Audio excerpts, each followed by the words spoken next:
Well, they just missed a cracking Will South impression there, They Simon. absolutely did. The things we do off mic that they don't get to hear. Oh, if What a only they shame. knew. If only they knew. So, welcome back to another Sunday studio. Relaxed atmosphere here on a London Sunday with myself and Mr. Simon Roberts. I've got my vodka and orange all poured. So do I, Simon. So do I. Do you have a vodka and orange, or use something more refined? I've got a tall vodka and orange on my desk. The as referred to by Troy Kennedy Martin in his script for Edge of Darkness as the policeman's drink because it doesn't smell on the breath quite so bad. Yeah, well, vodka famously it's got no odor or color, so you can get away with it. Though I don't know, it's probably detectable in some way. And I bet you've only got the finest Grey Goose vodka, haven't you? Oh no, no! I'm a Smirnoff man. I just go for Smirnoff. I would go for Stolly if you could get it, but unfortunately, since the war, during the war, they've stopped. They've stopped importing it. Yeah. I've got that. Well, you know that scene in The Office, if you've ever seen The Office, where you know the sort of cool office manager Neil comes in with his leather jacket the British on. Office. The British version of The Office. Yeah. You know, and he's got an Armani leather jacket or something, and the David Brent character's got kind of a cheap, crappy copy or something like that. I've got the cheap, crappy copy. You see, I've got the Rachmaninoff vodka from Lidl's. Rachmaninoff vodka. Yeah, I thought, you know, vodka with a composer name is good. I would have preferred something like Shostakovich vodka. That would have been a bit more tempestuous, I feel. To be blunt, Simon. Yeah, I'm not a vodka connoisseur, and to me, it all tastes the same. I mean, it's the same. I mean, how can you really have higher grade vodka when it is actually just the same recipe every time, right?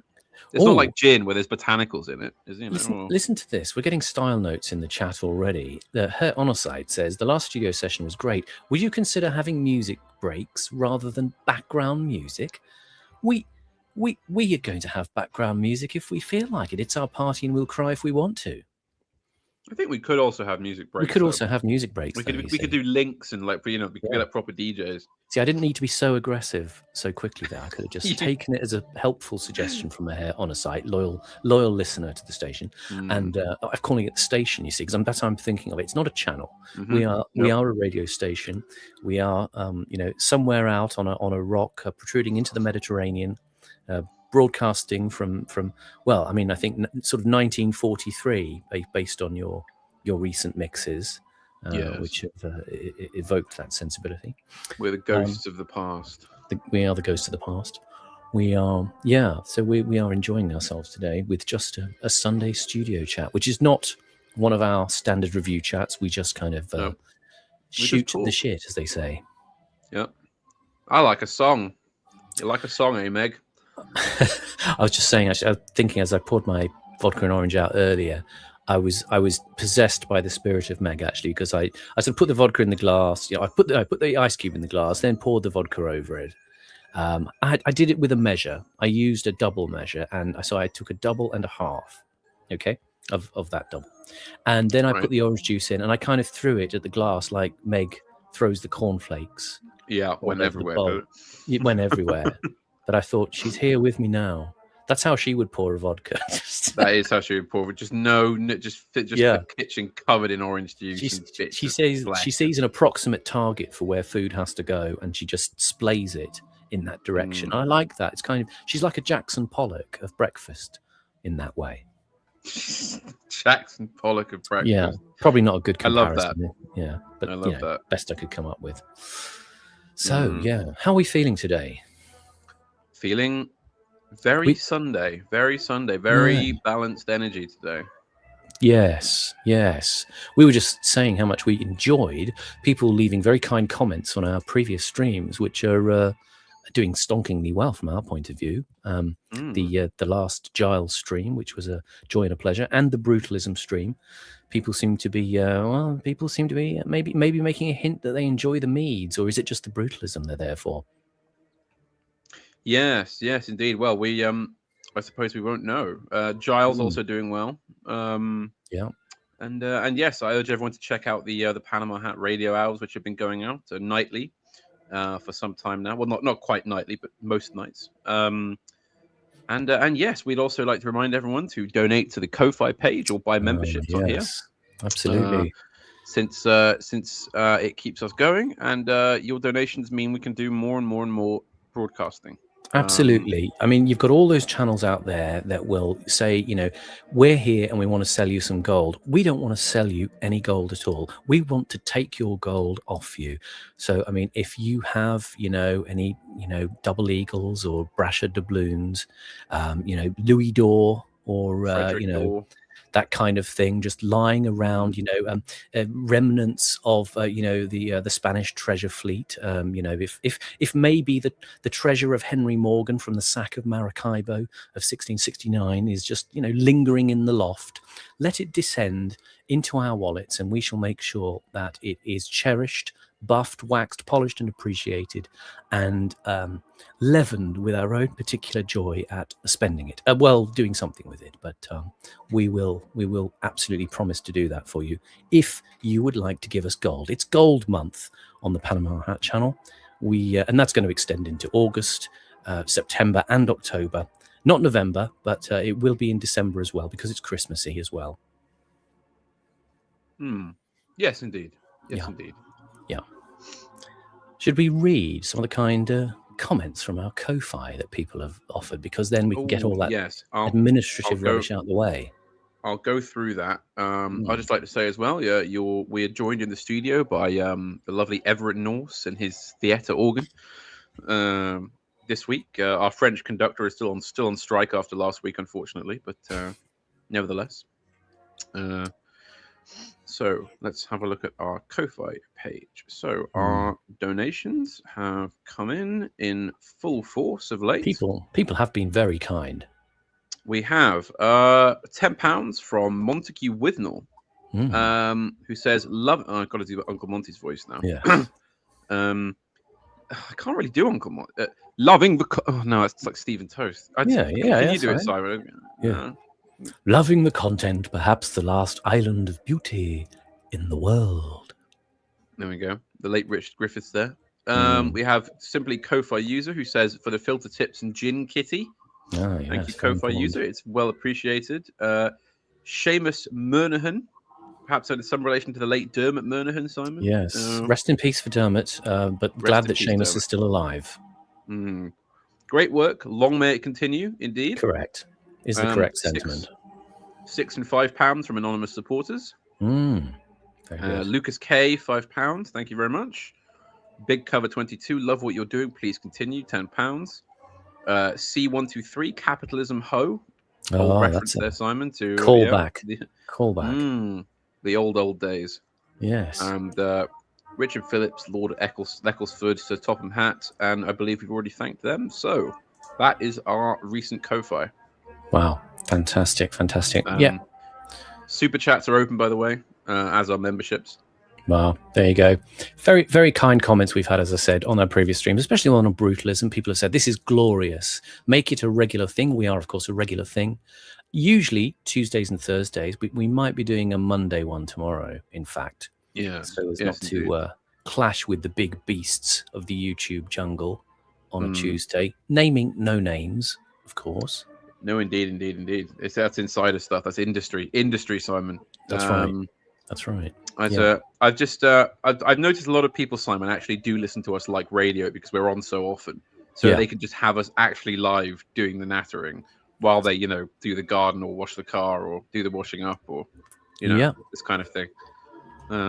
All sorts of kind words being used. Phenomenal treat. Thank you for gracing my screen with this. I'm so glad I tuned into this live instead of Top of the Slops with a... Oh, no, never mind. Ooh, careful. Yeah, very careful. There's been lots of kinds of thoughts. Especially thank you to the people who, the last stream where I was talking about the tune that David Cameron was humming on his resignation speech.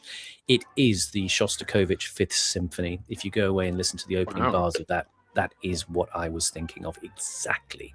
So I should have known that because I do like a bit of Shostakovich, but it all gets a bit blurred in my mind. Oh yes, indeed. Shostakovich is a very great composer. Yeah, was a very great composer. We have had some more recommendations for Meads episodes, in particular, Remember the Future and Heart Bypass about Birmingham as well. We shall have to see. I think people rather like Meads, Simon, possibly because we have so much issue with him. So Meads will definitely be reappearing on the channel frequently, I think. We will tussle with him manfully in the way that we do. Yes, indeed. Yes, indeed. One last notice from me. I had a person asking. I'd be very interested to hear an exploration of the mythology that informed A Field in England's story. I've seen it once and had a vague idea that it wasn't just weird stuff for the sake of it, but I'm not sure I've pieced everything together. And it would be lovely to have you chaps give your opinions. As mentioned, actually, on a previous stream of ours, I did do a stream with Proper Horror Show. So if you look up Proper Horror Show's channel, I did a special one with Harry Robinson from The Lotus Eaters, and we talked about A Field in England at great length, which was great fun. Unfortunately, I did try to type an answer into the YouTube comments to that effect, but for some reason, YouTube is very picky about things that I say. I don't know why. There was nothing naughty, but it didn't want to print it, so I'll have to just tell you on air. Sorry. Yes, we'll have to... Yeah, the Field in England thing. I mean, I would love to do a stream on Field in England, especially the mythology and kind of analyzing the script, because I really think there's a lot to look into there if we do it properly. But that would be a prep stream, Simon. We'd have to sort of do a week, run up and check notes and build up a sort of catalog of knowledge. I could literally recycle my notes from the problem is when I do the big heavy research streams like Adam Curtis, I do ridiculous amounts of notes. A lot of it is just copying and pasting bits of text from things that I pick up on and find, and I never get to use it. I mean, the last series we did, Can't Get You Out of My Head, I had something like over 300 pages of notes. And the problem is, as we're doing it, I'm trying to kind of scan vast chunks of text on the page and think, what do I say here? And so I scalp tiny bits out of it, but there's tonnages of stuff that you could say. And similarly with my Field in England notes as well, there was loads of fascinating stuff from the Civil War about witches and about fairy lore and the supernatural that was just fascinating. That to go into it's very informative for the film as well. And they don't cover it in the DVD commentary either, because when you get directors and writers talking about their stuff, they can be very, very boring. And they also kind of can be very inarticulate as well, because what they actually put together is what they do. They don't editorialize on it or think about it. They're very instinctive. So you didn't actually get a lot of information on the film from listening to the commentary, other than, it was raining this day that we did this scene or something like that. I remember that day. The catering was off, The commentary's more for the cast and director, I think, than the audience. It's just for them to kind of reminisce and have a bit of extra context, isn't it? Yeah, it's to show how relatable they are, in order that you feel warmly towards them. So much of the kind of artifice around the extension of this, discussion, like extras on DVDs, commentaries, things like that, it's just PR to show you, look, we really are nice people. We aren't deviant narcotic addicts, or serial fraudsters or anything like that. We're your heckin' friendly filmmakers. Please like us. Of course, when you meet these people in the flesh, of course, they're not necessarily quite so nice. I'm not saying anything about the makers of A Field in England, of course, because I've never met them. They could be lovely. They are. Well, Ben Wheatley is lovely. I haven't really quite met him, but I've Amy Jump, who writes Well, I find that it is a truth universally acknowledged, Simon, that people who do horror and really messed up films and bits of media like that are often actually really well adjusted, quite nice people. Whereas people who do kind of sweet stuff like kids show presenters and people who do the more saccharine stuff are always deeply disturbed individuals. I found that to be true. The kind of Pee Wee Hermans of the world, perhaps. They will inevitably be messed up and weird.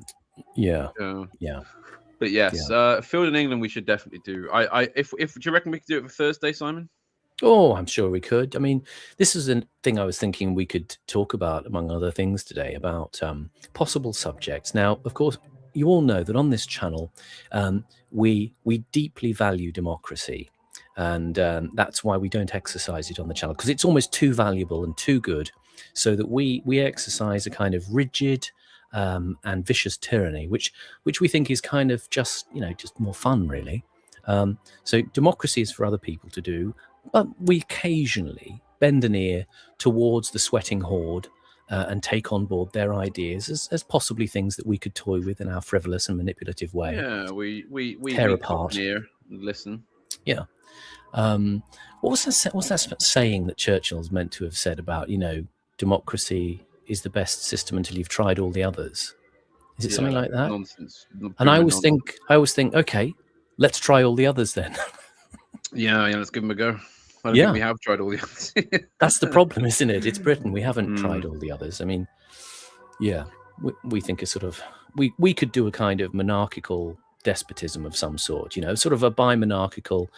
Panama could do the throne on Thursday, Friday, Saturday, and I could do it on all the other days or something like that. Timeshare, absolute timeshare sort of thing. Yeah. That would work. That would work. But Field in England, definitely.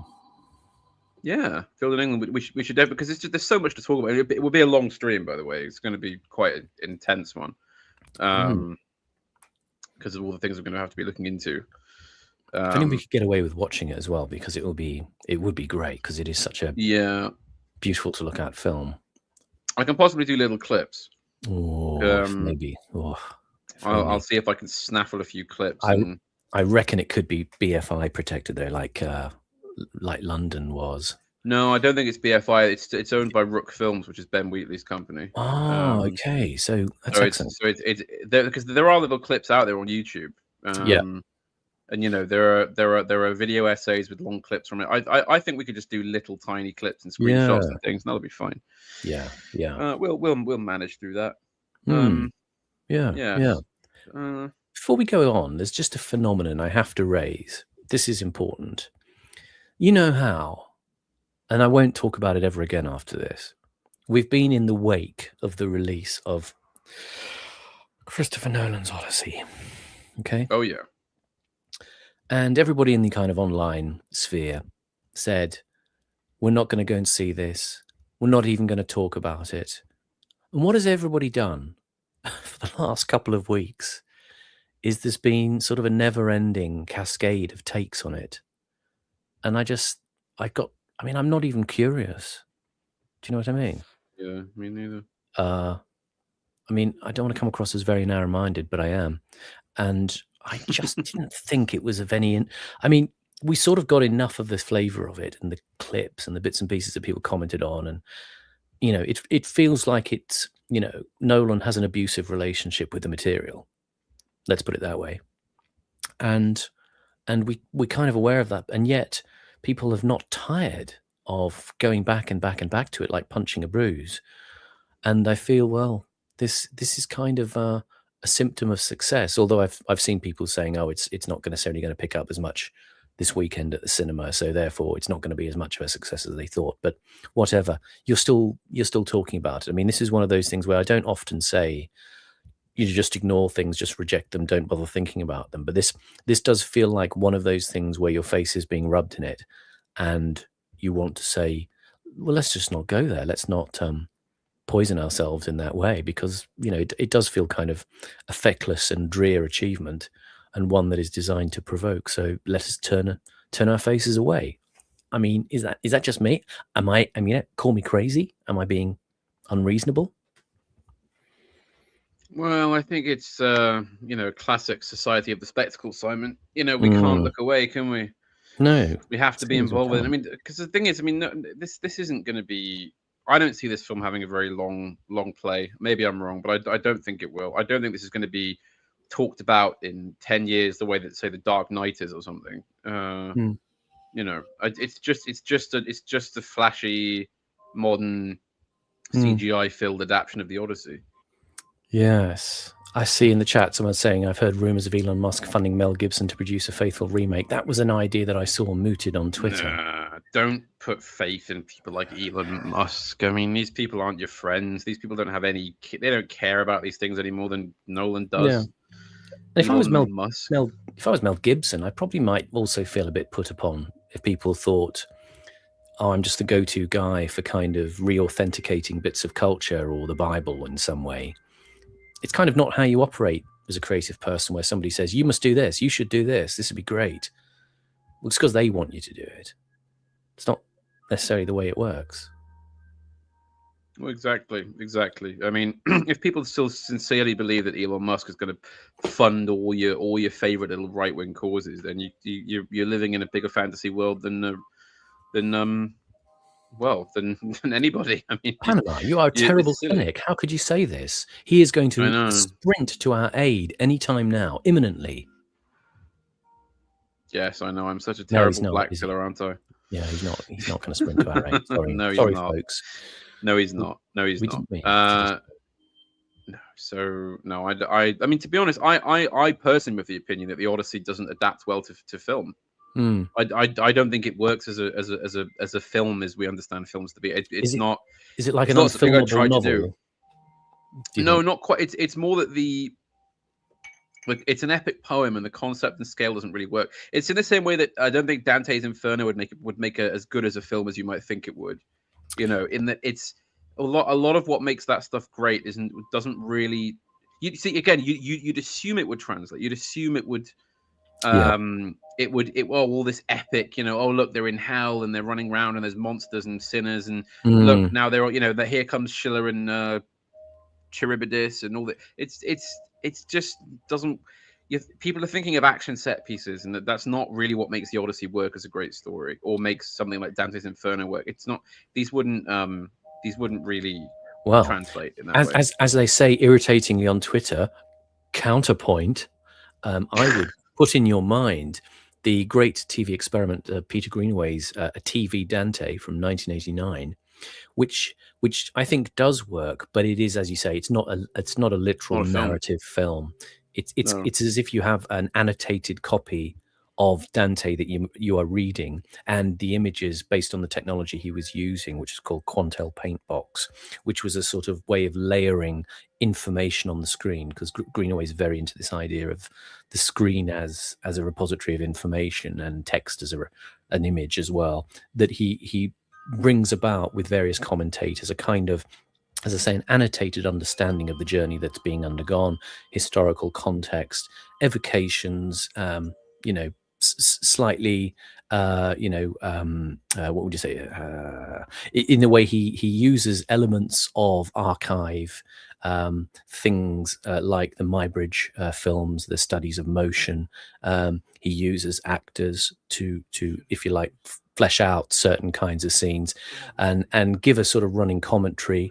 And he's also got the great Bob Peck doing the narrating of the part of the Dante character, and John Gielgud as Virgil.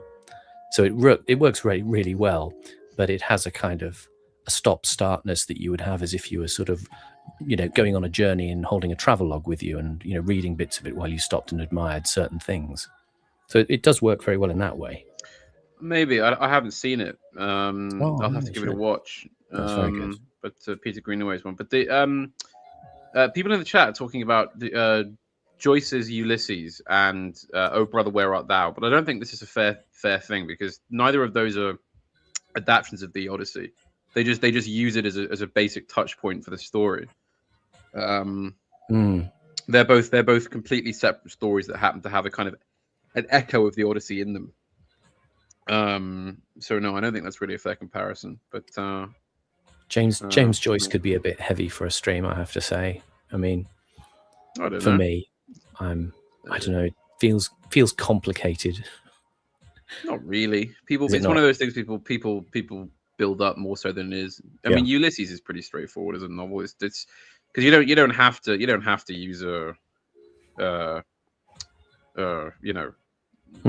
don't have to look into the kind of super autistic guides. I mean, there's a shop in the Charing Cross Road which has like the Cambridge Centenary Ulysses, and it's like the size of it's like 2 foot tall and 1 foot wide and 3 foot thick, and it's like got every single little thing annotated and explained in it. But I mean, it just works as its own story. It's just Leopold Bloom and Stephen Dedalus and all, going around having their adventures in Dublin of a day. I don't know, Panama. It feels like stuff for very proper, clever people. You know what I mean? Not like me. Not like Ange. Not like our Ange. No, I mean maybe maybe I'll just do a video on it or something if I fancy. But I'm not really sure what aspect of it to tackle because I mean, as you know, it is pretty. There is a lot to talk about with it, but I don't know. For people in the chat wondering, I'm not doing this show from an elevator, as a lift, as Alphabet Cat says. I'm just playing in the background as our music bed, the Panama Hat Radio Hour, one of his exclusive radiophonic mixes from yesterday, as it happens. Oh, thank you. Yeah, this is the Volo Adriatico. I can tell because it's got Susumu Yokota in it. And we talked about with Meads. Yeah. But yes, we couldn't really do a music break for it because it's sort of an hour long. It'd be a pretty long music break, but nevertheless. Yeah. I mean, well, you got some Philistines in the chat. Dissing Ulysses. Joyce's Ulysses, but nevertheless, they said that about Proust. You know, when Proust sent his manuscript into to the Nouvelle Revue Française, and the editor in charge at the time happened to be one André Gide, and he read it and said, "Well, this, you know, it's nothing happens. It's snobbish bourgeois fiction. I'm going to send it back. Rejection." And of course, he then had to very much eat humble pie for the rest of his life because he became known as the man who had rejected Proust from the. Do you think there's something invidious about the world of being, you know, a literary agent or a publisher where they get exposed to this stuff and new authors frequently, you know, 9 times out of 10, well, 10 times out of 10, they're getting their material rejected, and you think, is there something going on that this many authors have this much of a bad time? And surely there must be a slightly it's because higher a lot of this. Let's face it, most people, even quote unquote academics and experts, wouldn't know to say that the Wasteland is one of the greatest ever poems, or Proust or his novel is one of the greatest ever novel. You know, you wouldn't know that until you've already been told it. So when you encounter a piece of art for the first time and you're the first person to see it, most of us probably would just go, "Oh no, this is." You know, whatever. Oh, it's one load of rubbish. Yeah, exactly. Send it back. You know, it's kind of, you can't really blame Gide in a way because we probably all do the same thing. Yeah, fair enough. Until you've really seen it, then, and also because you got you know, bean counters and accountants breathing down your neck, haven't you? Going, is this book going to make money? You know, are we going to be able to keep the publishing house going if you print this? I would recognize genius. That's why I'm on this show, Panama. So you flatterer. You know? Incredible. See how smooth I was? That's just well. But as I alluded to earlier, I was thinking, you know, should we solicit suggestions? Should we allow the people to speak their brains and see if there's anything they want to get us to look at? Only if they truly believe the stream would be as a smashing success as Brutalism and Giles were. So if people in the chat want to throw suggestions out, we will consider them. No guarantees, of course, because we are up here on the stage and you are down there in the stalls. But but we will consider them if you make a good enough case that they will make as big of a splash as our and that's it really. You have got to make a case. You have got to entice us, because we could take rubbish out of a dustbin and we could make it absolutely marvelous, couldn't we? And that's why you've got to make a case for it that's equally as strong, and, you know, convince us. Why should we do whatever you're thinking of? I noticed somebody in the chat, not in the chat, in the comments from one of our previous videos, said we should review a video game called Disco Elysium. Have you heard of this, Panama? I've heard of it. I've never played it though. And they were building up to something of a, you know, they seem to have great conviction about the way this thing was constructed, the way this thing had great sort of backstory and detail and thought behind it. And I wonder, would we be open to reviewing a video game? The thing is, we'd have to actually play it, wouldn't we? That could be a problem. Well, we'd have to sit and just play the game in our own time, presumably, and then come and discuss it. But I mean, I'm not much of a gamer, Simon. I don't know about you.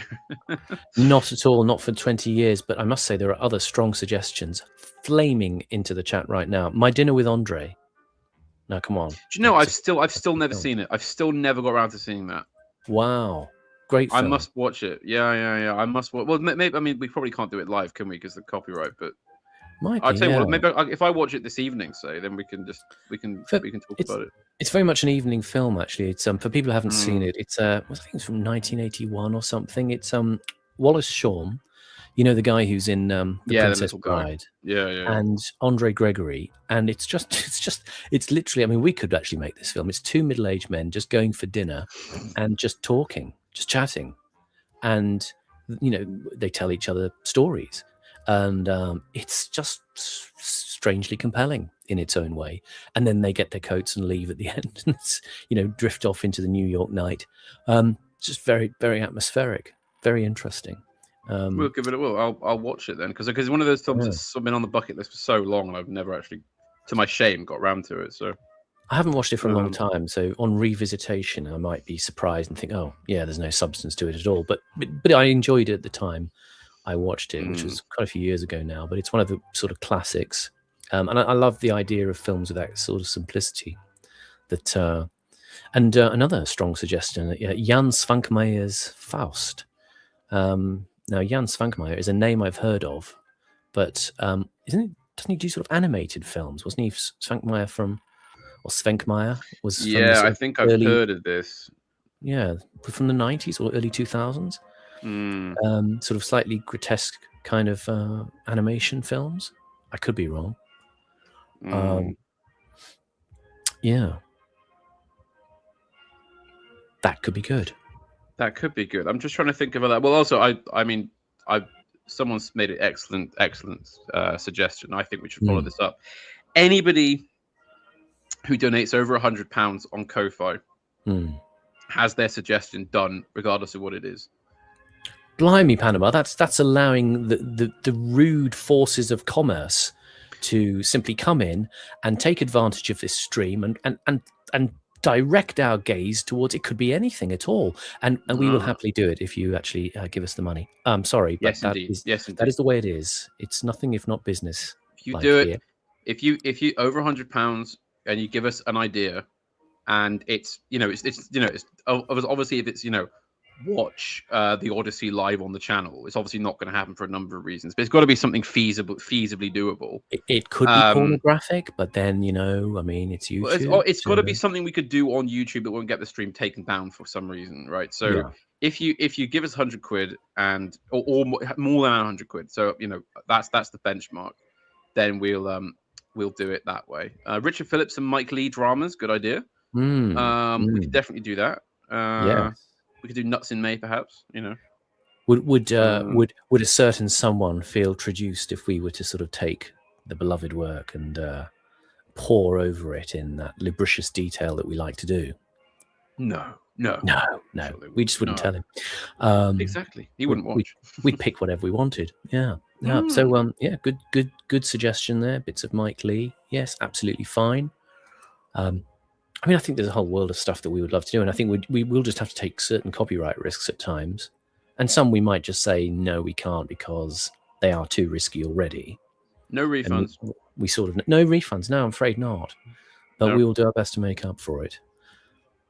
Yeah, that film is partly animated, mid-90s, set in Czechoslovakia. That's the Jan Svankmajer Faust. So that does sound quite interesting. That does sound good. I mean, for me, I think, I don't know about you, Panama, but there was a certain, as I said before, certain renaissance of interesting filmmaking from the late 80s into the mid-90s. There certainly was. Well, we should do like some streams on Peter Greenaway's work. Because he was working around that time. Derek Jarman, maybe. There's a few short films of Greenaway we could easily do, which would be nice. But I remember there was a great efflorescence of interesting filmmaking from that period where people were prepared to be a little bit experimental and push the boat out and just create beautiful images. I mean, is there anything in your mind that you think you would like to revisit? I mean, even if it's impossible, anything you thought that would be one. I saw somebody suggest. Did somebody suggest Kenneth Clarke's Civilization? Yeah, that would. Well, obviously, I mean, yeah, that's a major one. I mean, what would we? That's a really probably. If I could, I'd do. Time Regained, the Proust adaptation.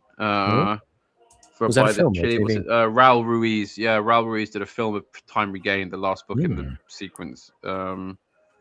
We've got people saying we should do like proper gaming. We should like be playing Disco Elysium on the channel. I mean, this isn't a gaming channel. I mean, do you think we could get away with that? I mean, the thing is, the people who play. I mean, the thing is, it's a highly lucrative seam of YouTube, isn't it? People playing games, which has always been baffling to me. That someone like PewDiePie can become a literal millionaire just by playing games, and every now and again going no or whatever he says. Yeah. I mean, I don't know. I mean, just trying to imagine people reacting to the idea that we just have a game, do gaming on here. We play Disco Elysium. I don't know. Is this a part of some sort of Zoomer mindset that I just don't get? That look, I'll give it a go. I'll give it a go, guys, chat. If you really think it's that good, I'll play over a weekend or something and tell you what I think. But I think I prefer this suggestion here. Simon and Panama doing a let's play of some seedy Japanese dating sim would be peak ashes. I quite like that. I think we could do that. We do some really shonky old obscure game that that might be quite fun. I'll just stream it to this. Yeah, I do like the idea of playing games to lose, actually, to find their points of weakness and destruction. To take them to their, not to play them as they're meant to be played, but to see all the ways that you can screw them up. Not to kind of play the quest, but to see how much of the sandbox can be mangled in the doing. Gorseflowers says, Simon Roberts, I walked past the Battersea Arts Centre on your behalf this Arvo. Well, I hope it was looking resplendent in the sunlight. I don't know what the weather's like in London today. It's been a bit autumnal where I am. I'm 100 miles away from London, and it has had presages of cold and dreich weather for the autumn surging up a little bit, but now it's quite pleasant again. It's sort of blowy, blue skies, cool and pleasant. It's the sort of it's like spring. I always like this period of late summer where it's heading back to a kind of spring-like changeability, although it is also immensely poignant as well, because I know the summer, not the slumber. The summer is slipping away through my fingers, which I don't like. That makes me very sad. Indeed. I'll tell you what, Simon. Something I saw the other day we could maybe do a review because it's on YouTube. Is Orson Welles' F for Fake, which I really enjoyed. I don't know if you've seen it. I don't know this. I've heard the title though. What is it about? It's a very good film. So it's like the first video essay, basically. Yeah. And it's Orson Welles discussing a Hungarian art forger called Elmir Dahori. Right. He was originally just making a film on Elmir Dahori, and then during the course of them filming, Clifford Irving, who was the biographer of Elmir Dahori, was revealed to be a fake himself, having just written a fake book on Howard Hughes. Oh wow. And Orson Welles thought this was too good to resist, and basically started putting together a film on the concept of fakery and on art being fake, and the idea that all art, all cinema in particular, is artifice and trickery, in some way. He basically presents directly to camera as Orson Welles, just discussing the events of what goes on and telling the story, and it's a really, really, really good piece of cinema. And I don't think we get done for copyright because I say it's on YouTube, so we could watch that. Interesting. I'm just looking at some of the cast actually, and there's a lady called Oya Kodar in it. She was an actress and a screenwriter from Croatia. She looked quite hot. There's a lot of Kumi shots of her walking up and down. So very interesting. Very interesting. Yeah, that sounds like it fulfills our requirement for the louche, the outre, and the recherche. Oh yeah, definitely. Very nice. Yes. Someone says, it's Richard Phillips. He says, I'm sick to effing death of gaming reviews. Yeah. Well, that's a legitimate point of view. I think gaming would be too controversial for this channel. I think people come in here for. I think the people genuinely believe that you and I have never even heard of what a video game is conceptually. What is a video game? It's like another news sketch. What is? I haven't read about that in my Sunday Times. I don't quite understand what you're meaning. Yes. You have to hold a controller. Yeah. They wouldn't like it at all. Do you think there's any bits of comedy we should look at? Anything we could get away with? Things that we might... Well, we talked about Max Wall, didn't we? Yeah, Max we did. Wall. I'm sure we could. I mean, because you can... The problem is, it depends on who owns the... Because when AA tried to do that stream with Stuart Lee, it got taken down, didn't it? Or it got interrupted. Yes. Dennis Potter has been suggested in the chat, I've seen. Another good one. Could be some interesting stuff there. I'm not so keen on Polyakov. I know some people are as a TV dramatist, but I'm just saying that to predecease any kind of enthusiasm for Stephen Polyakov before it happens. You to strangle it in its cradle. Simon has put his patented leather pumped foot down the floor. I'm stamping my Cuban heel into the floorboards and saying no. No, that's absolutely right. Yeah, we're not doing Polyakov. No, there will be something. Yeah, there's bound to be. It's bound to be. I'm just trying to have one more think about what we could.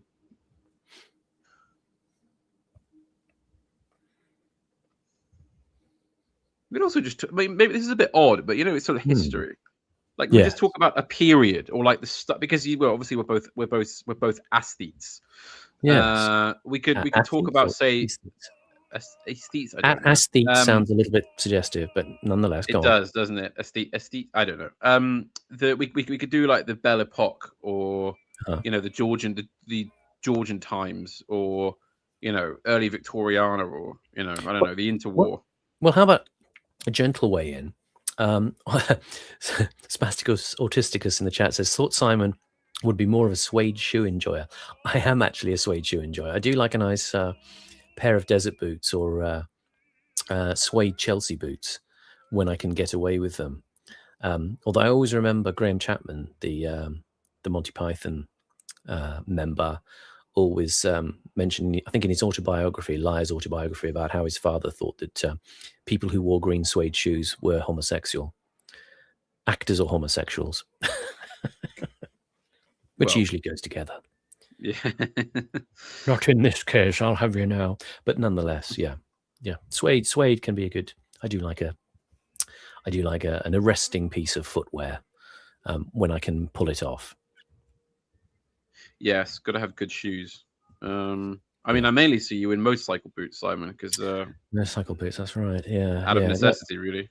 I do drag down a change of shoes now when I come down to London. So I'll have a pair of Chelsea boots or something. I did used to like the Australian brand Blundstone, which are a kind of working man's leather boot, very much like sort of like horsey people in Britain would wear, country people would wear, like a brown leather Chelsea boot type thing. But the quality has gone down so appallingly, I'm not buying them anymore. They used to be pretty good, very good. In fact, they'd last forever, and now they don't. It's like everything good. It gets taken over and then it gets cheapened and then they cut corners, then they outsource the manufacturing and they end up rubbish. So I'm on the lookout now for the next one. I can't afford to justify a pair of R.M. Williams Chelsea boot type country boots because they're like £400-500 upwards. They are very nice, but they're not quite right. Like I said, I kind of need something that gives a little bit of the sense of the aroma of the gutter about me. Ooh, yeah.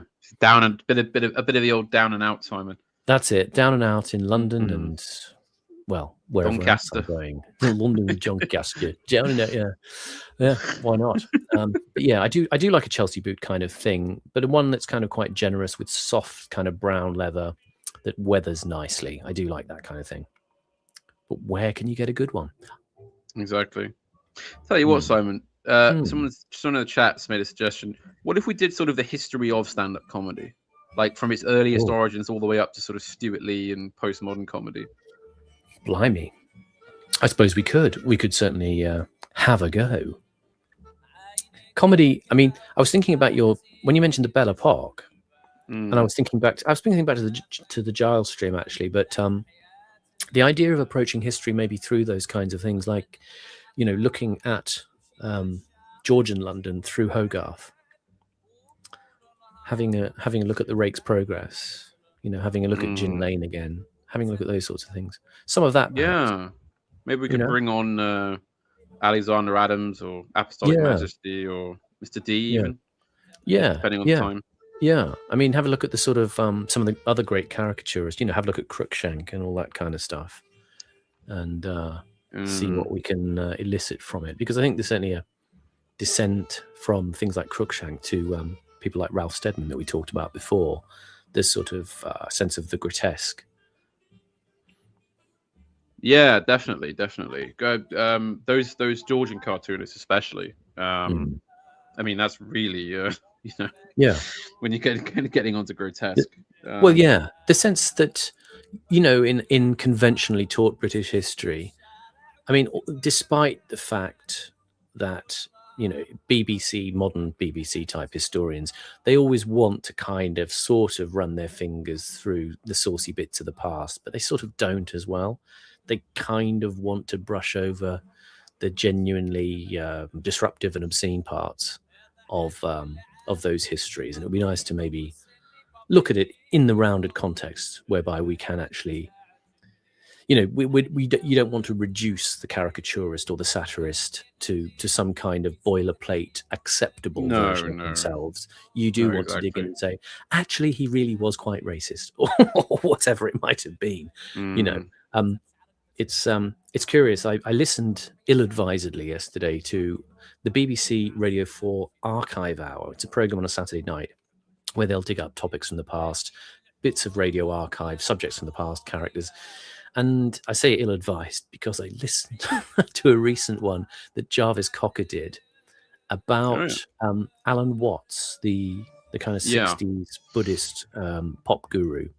Yes. And I have to say, it didn't really persuade me as to the virtues of Alan Watts. I know some people are very keen on him. Alan Watts is he's a whole topic unto himself. He's a curiosity, and of course the interesting side that actually they want to relish is, didn't you know he was a very big drinker and a womanizer?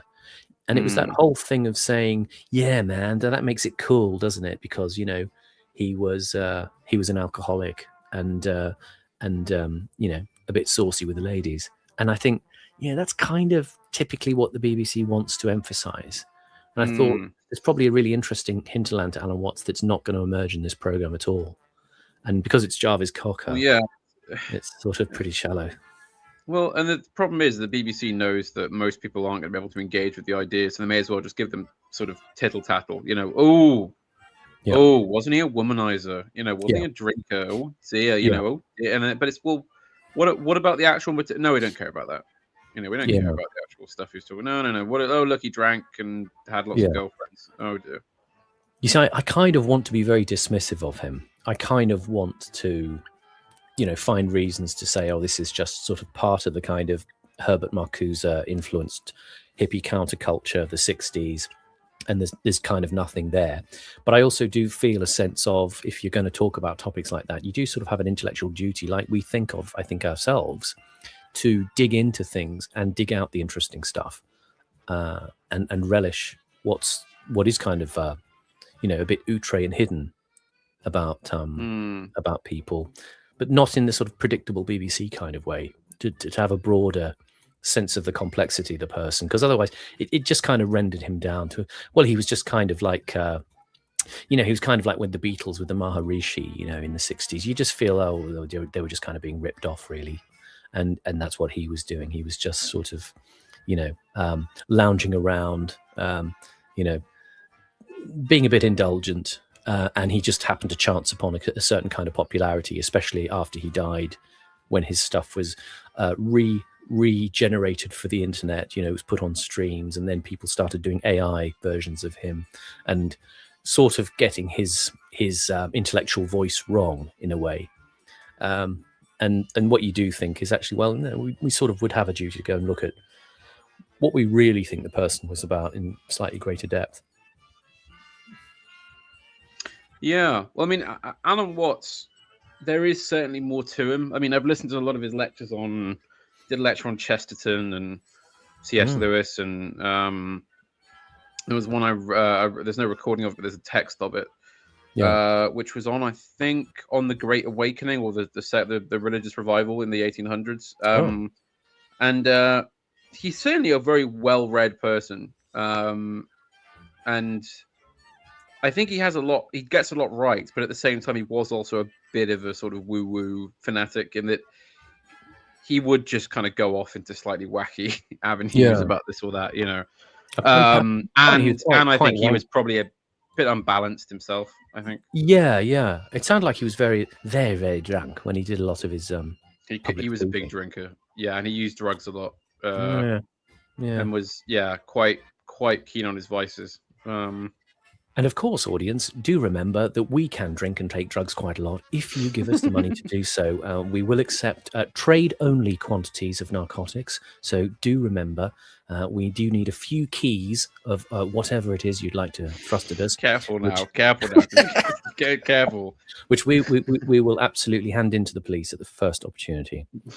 And we definitely won't take any smack that you send us. No. I was thinking more sort of laudanum and opium, and we won't do that. We're JJ not Sphere, drugs, are we? You don't need drink and drugs if you're listening to this stream. If you send us your drink and drugs money, we'll take it for you, and then you will have a higher spiritual experience with us talking than you will from those. It's the intellectual intoxication that we're bringing to you. We don't need the mere travesty of the bodily narcosis. We are doing this all with words and the magic of our whatever we've We're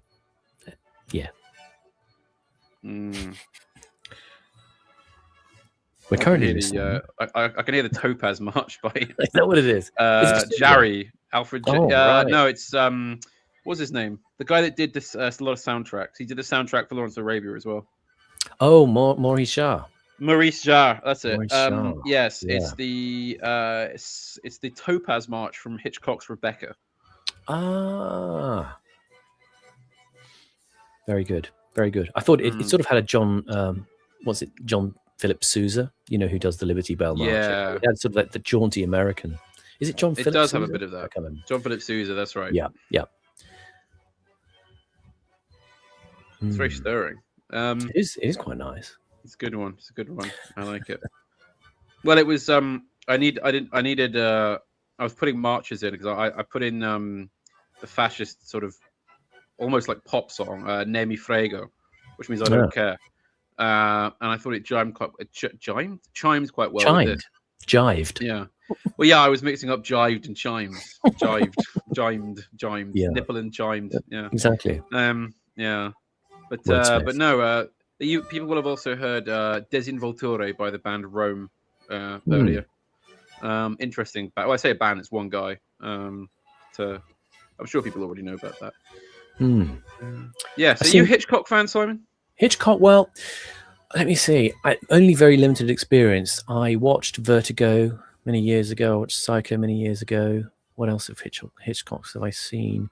Probably relatively little. Oh, North by Northwest. Watched that as well. I thought North by Northwest was a little bit silly in the end. Sorry, I'm afraid to say. It's one of those things where I can sort of, go back again, revise my opinion, and happily say I was wrong, Gov. That's absolutely fine. I mean, there was some intriguing setups and images, of course, that people will, be familiar with from Hitchcock.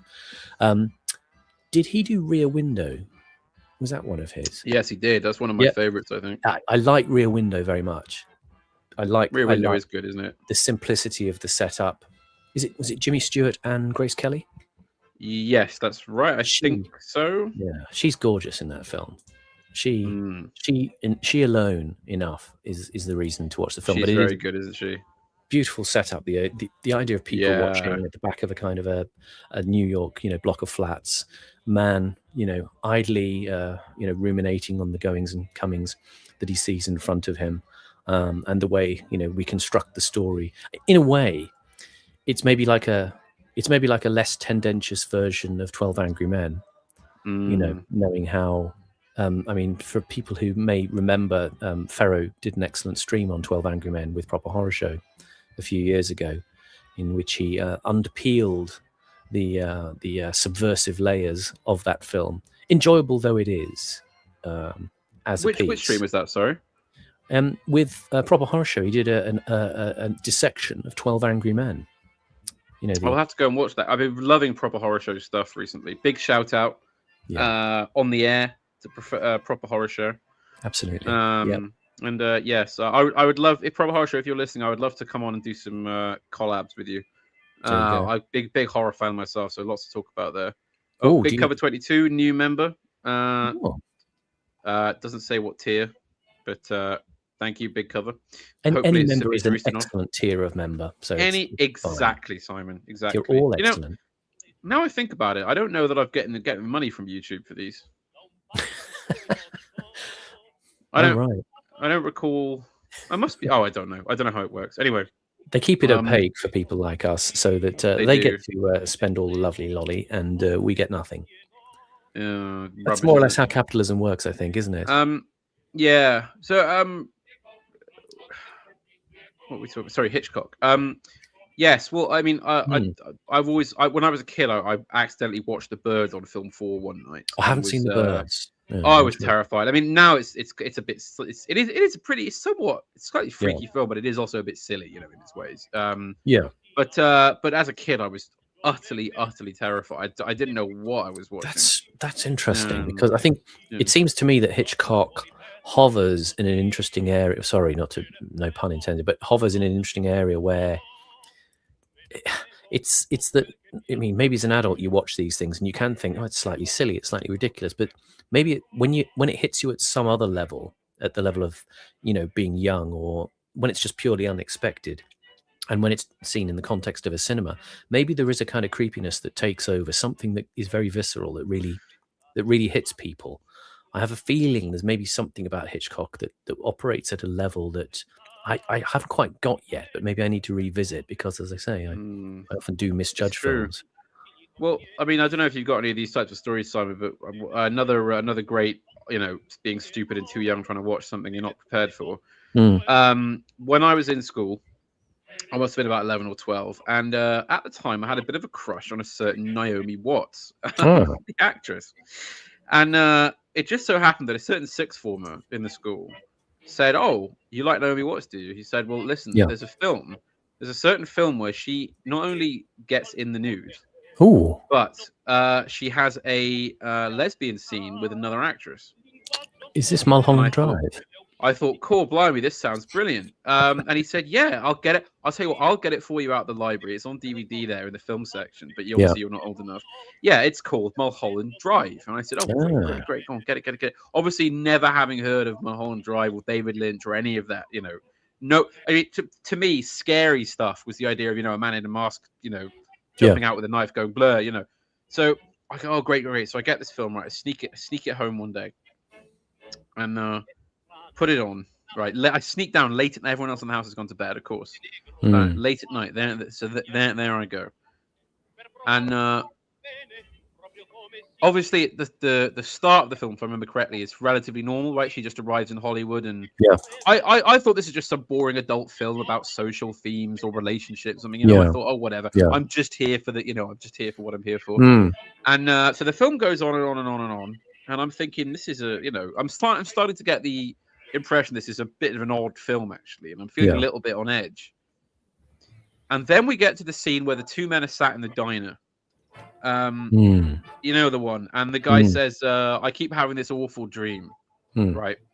Where you and me are sat in this diner, and there's a man behind that wall over there, right? And I never want to see his face outside of the dream. It's horrifying." But I'm sitting there going, "All right, what the hell am I watching now?" And then, of course, they get up and they go over there. And that, because everyone, I'm sure people say it's a really tense, horrible scene, isn't it? Where they're walking up to that wall. You got no idea what's coming the first time. And then that fucking face comes out. And I screamed I was terrified to the core of my soul. Like a great big girl. Kicked the switch on the wall, switched the TV off, ran back upstairs, utterly terrified and disturbed for weeks. I could not quite get myself back to normal. It was horrifying, but that was my introduction to David Lynch and sort of psychological horror. And yeah, that's. Do you think that's essential that you meet films in that way where they do have that visceral? Probably not quite in that way, because that was really was that too extreme. that was true. For what must have been like 11, seeing that was just too much, I think. But it's not good to show that type of thing to kids when they're too young. But I do think that you should be challenged by it. That you should be you should watch it when you're a little bit too young, but not quite that young, you know. Yes, I'm just looking at Naomi Watts because she's 57 years old. Yeah, she must be getting on a bit now. She's getting on a bit now. Because in my mind, she's just a young woman actress. Because I don't often think about how long ago these films were done. You know, it was 25 years ago. Yeah. It doesn't seem like that. Doesn't seem like that at all. Gosh, yeah, it is an intriguing film. As is much of Mr. Lynch's oeuvre. Indeed. I would say there's an awful lot of stuff actually that I'm thinking it'd be nice to do on the channel. As you say, I'm wondering how much. Did you ever see George Orwell: A Life in Pictures that the BBC did? A kind of like a docu, not really a docudrama. Was that the one with Langham? Chris Langham. Chris Langham. Yeah, I did see that. I liked that very much. I liked the way he played Orwell. I like the way he almost acted as a kind of Virgil in a way, going through a sort of Dante-esque trawl through Orwell's life. It's a shame about Chris Langham's personal history, obviously, but I still have fondness for him as a comedy actor.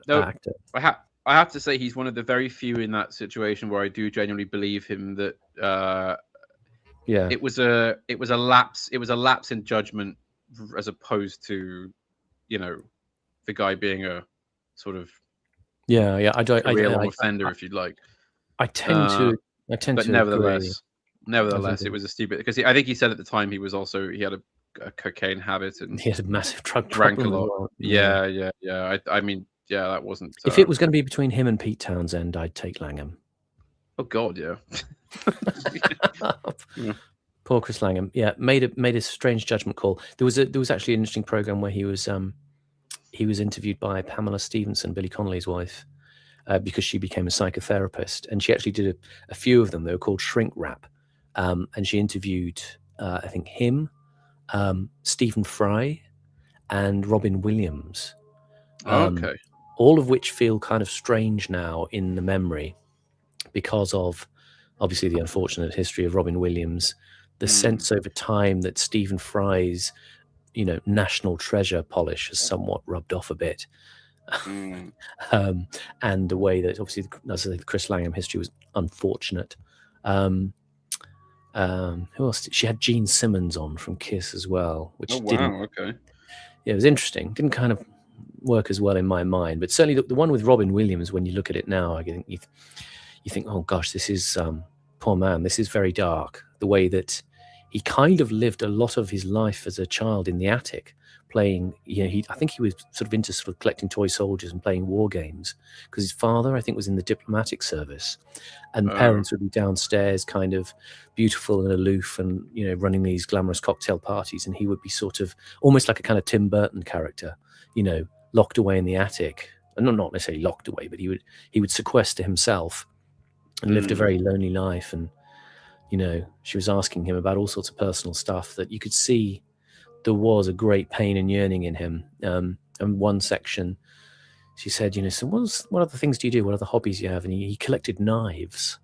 He collected like knives and daggers.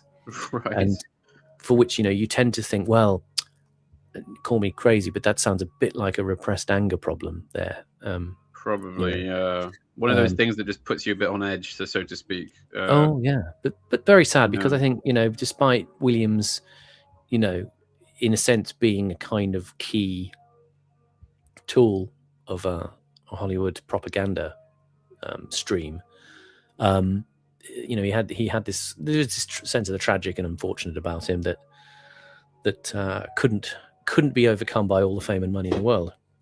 No, as is often the case with those sorts of people. Yeah.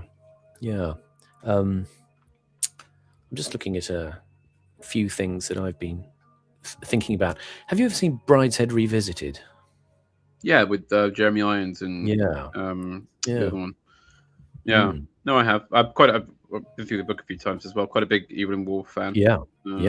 Could be interesting. That's I haven't rewatched it in some time. I'll give it a look. Yeah.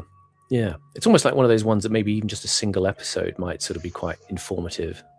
Yes, we could probably get away with it. I mean, Simon, there's a term we don't have in English that I think we could invent, right? And it's when people create little worlds based on times that were, but are also sort of fictional. I think we talked about this the other day with Oh Brother, Where Art Thou, and its portrayal of the American South in the Dust Bowl era.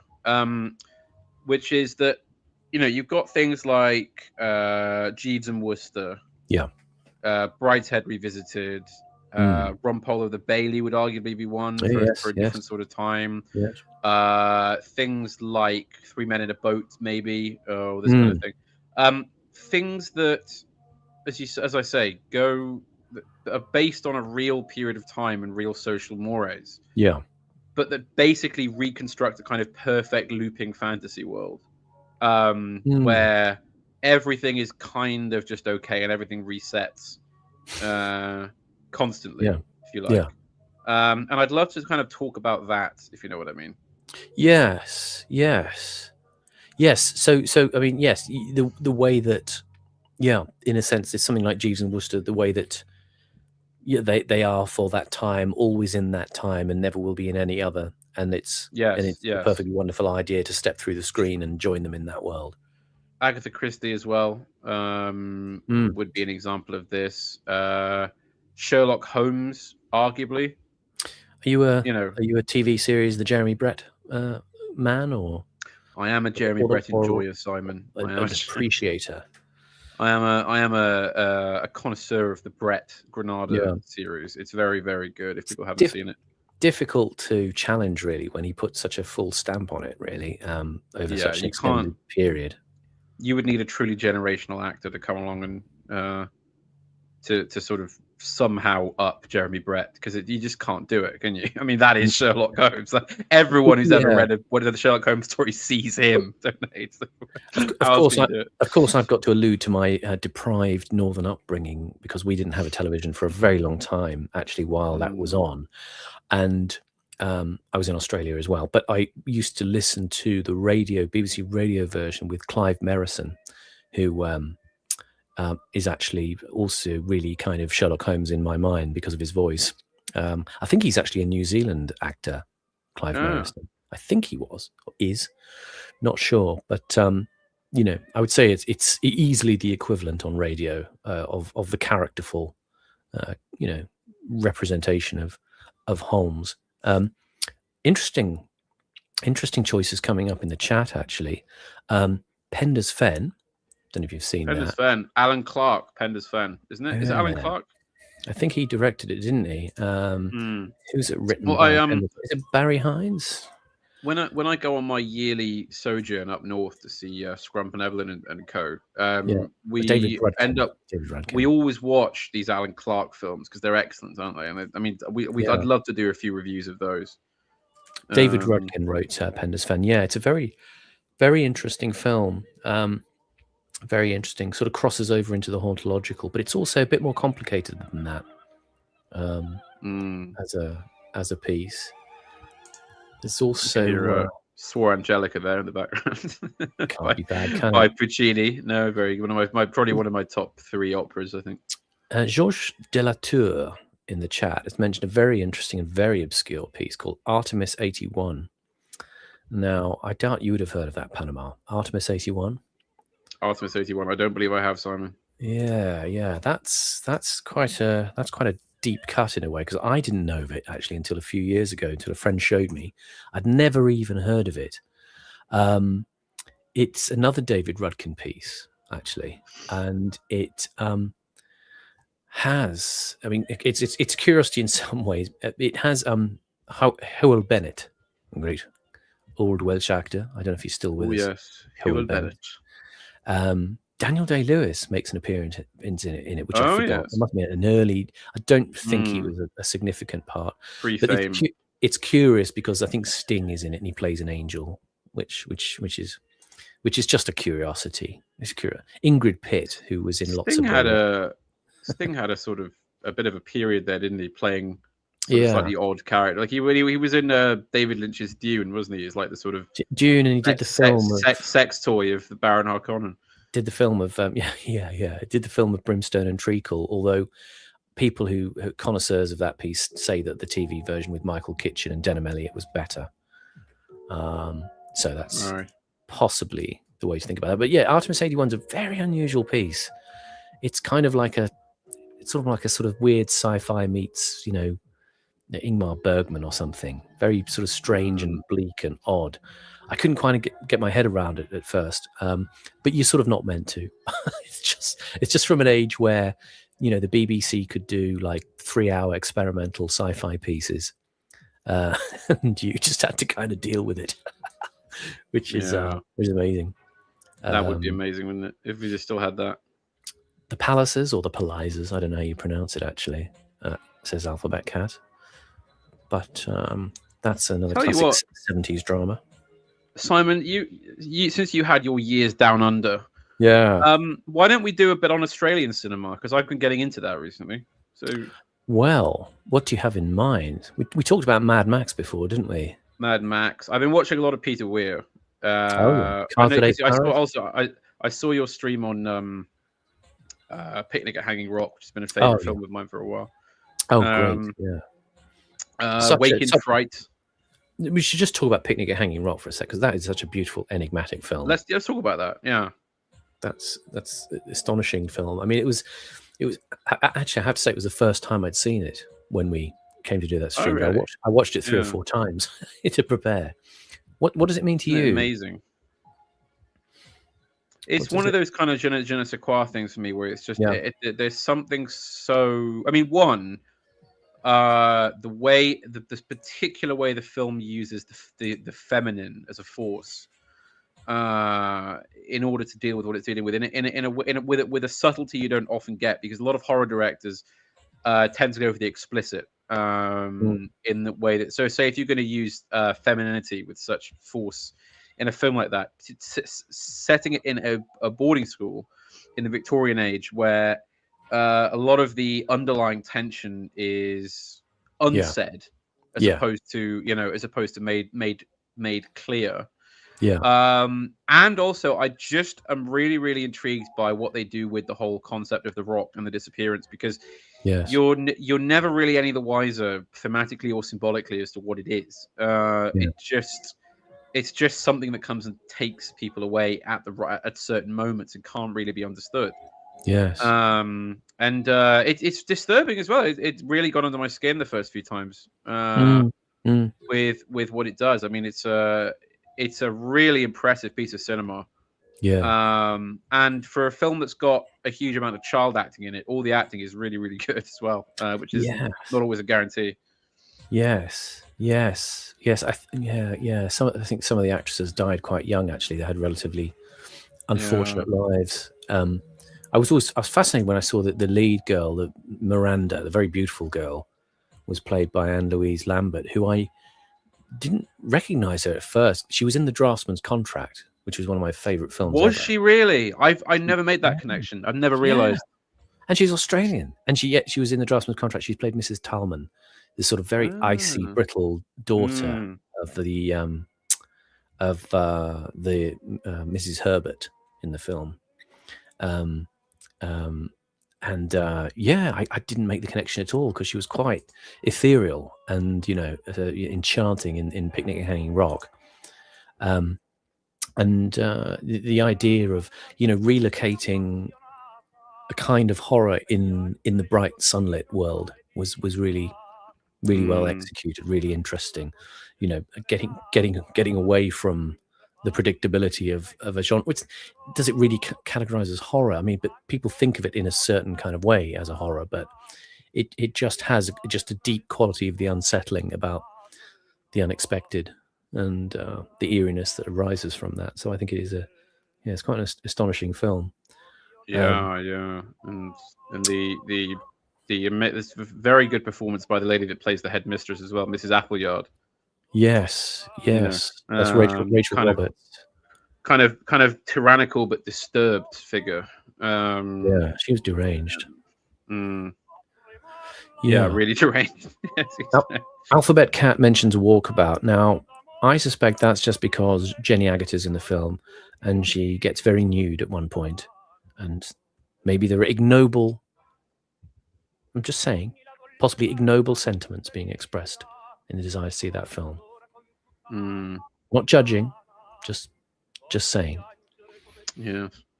People also know, of course, Master and Commander. Yeah, it is a very good film. It's a good film. It's a roller coaster. Yeah. I think so. I've never seen Walkabout. I most recently watched Wake in Fright, which I found very good. Oh. Questions in the chat. Is Peter Weir secretly reactionary? I don't know. I've never got that impression, but reactionary probably in the sense of, enjoying heroism and sort of looking for what we would call more traditional aspects of existence and kind of storytelling, but I don't think probably politically reactionary. Yeah. I know other suggestions. Scum with Ray Winstone. Ray Winstone, Scum. He's the daddy now. Yeah. Exactly. Well, what about one of my probably favorite films of all time, Sexy Beast? Oh wow! I mean, I love that film. That's such an amazing piece of cinema. That's a shoe-in, yeah, and it is an amazing piece of cinema, as in see it in a cinema if you have the opportunity. Oh yeah, and also it gets pigeonholed, I think, a lot with these sort of Guy Ritchie quite crap. It's guns far and in gangster excess type thing. It's far in excess. I think it's because it's got someone in it talking like that about being a bloody criminal and that. Like people assume it has to be part of that, but it's totally different. It's actually a love story. It's not a gangster film. It's a love story. It's fundamentally a romance plot. It's nothing to do with gangster, crap like what that hack rubbish talentless director Guy Ritchie does. Yeah, I have to agree. I'm not really up for the whole Lock, Stock and Two Smoking Barrels. Sorry if people like that film, but I've never lionized it in the way that people do. I've never really got into it. Lock, Stock is the least bad of his oeuvre. It's the most creative, but everything else he does is just crap. It's all just goes round and round the same carousel. There's the occasional amusing stylistic moment in it, but the problem I have with it is you feel you've seen those stylistic moments in other films already.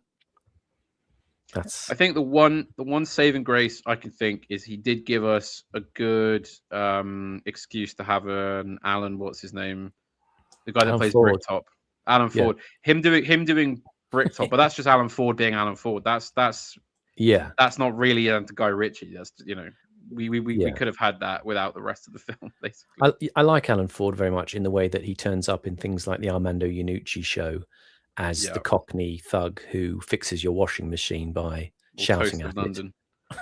it. Yeah.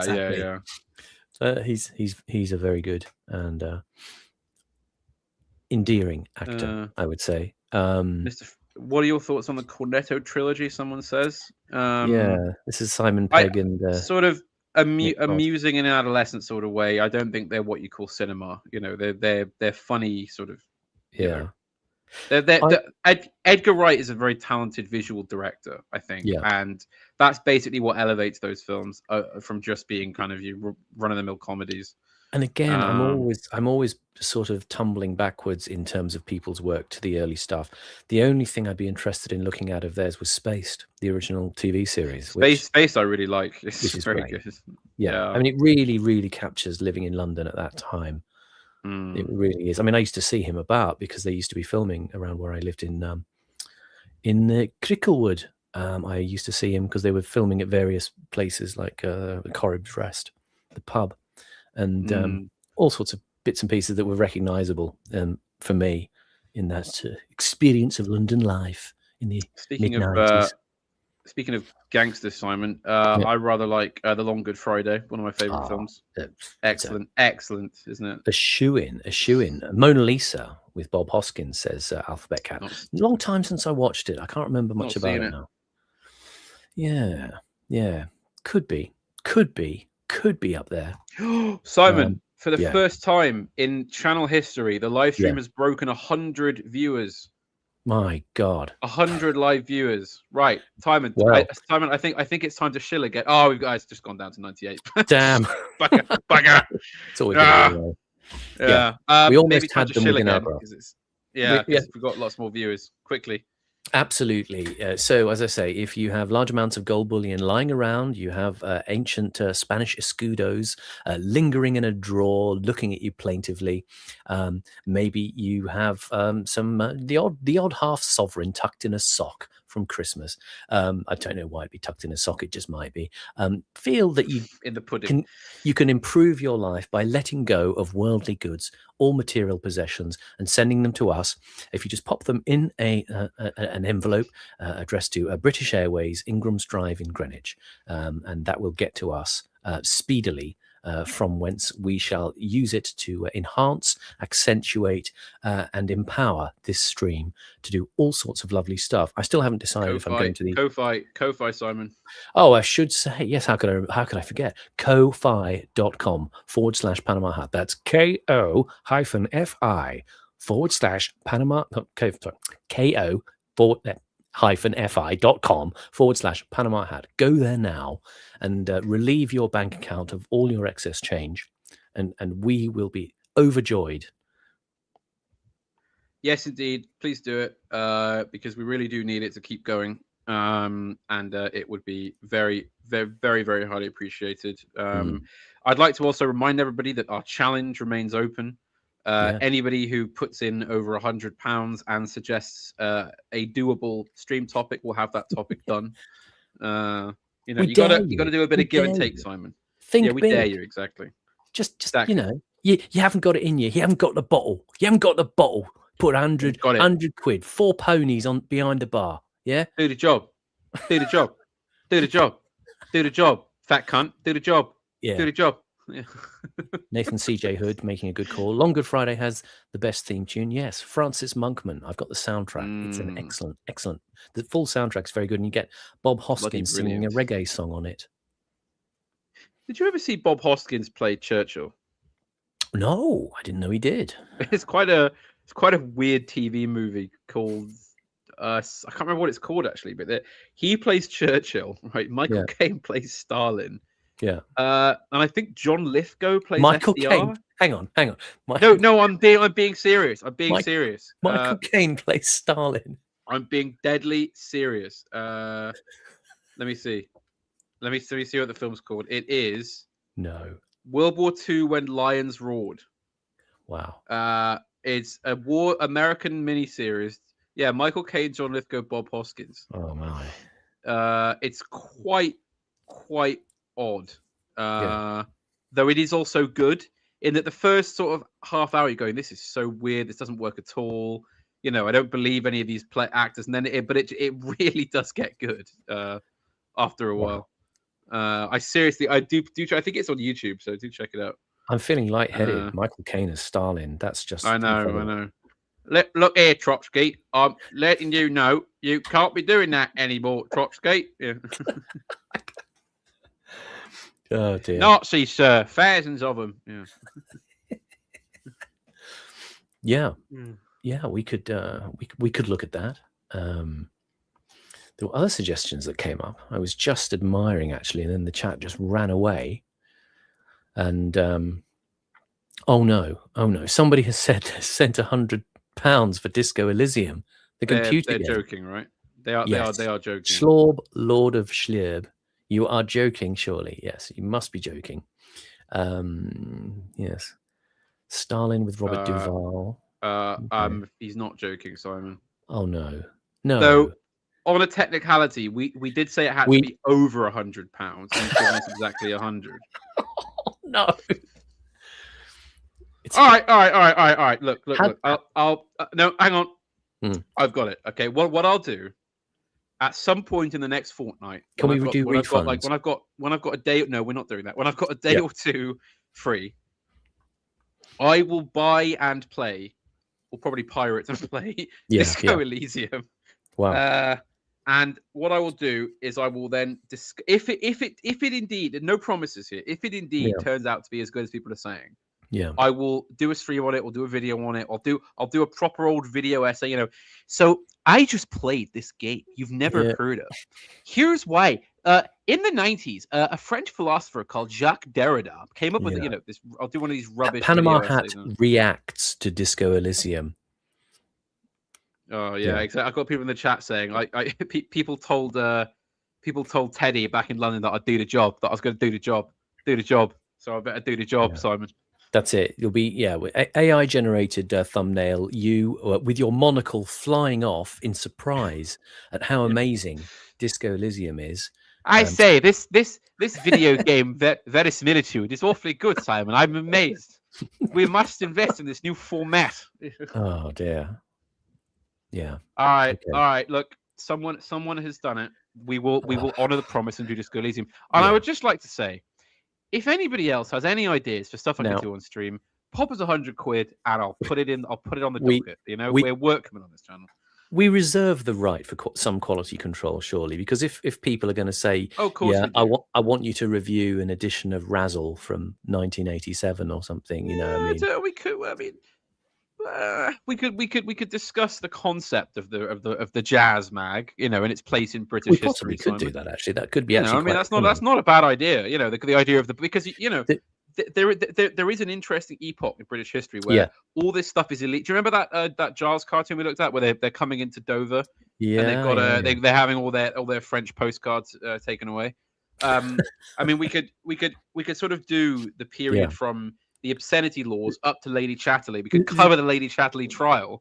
And then then all of a sudden, then we had the filthy 70s, didn't we? Where it was just filth and porn everywhere. You know. To be quite honest, there is actually quite a rich vein. I mean, setting aside the idea of nudie ladies on the stream, there is quite a rich vein of British kitsch in these things is worthy of looking at. I mean, you only have to go to the whole kind of Mary Millington kind of stuff of the 70s and the Raymond Review Bar. I mean, did you see that they did Steve Coogan, you know, played Paul Raymond. There was a TV film about the Paul Raymond, the Porn King of Soho, and his world. Oh yeah, in the 70s. I mean, there's a thing about the way that it packaged sex for the English market, for the British market, in that strange sort of coy, sort of kitsch.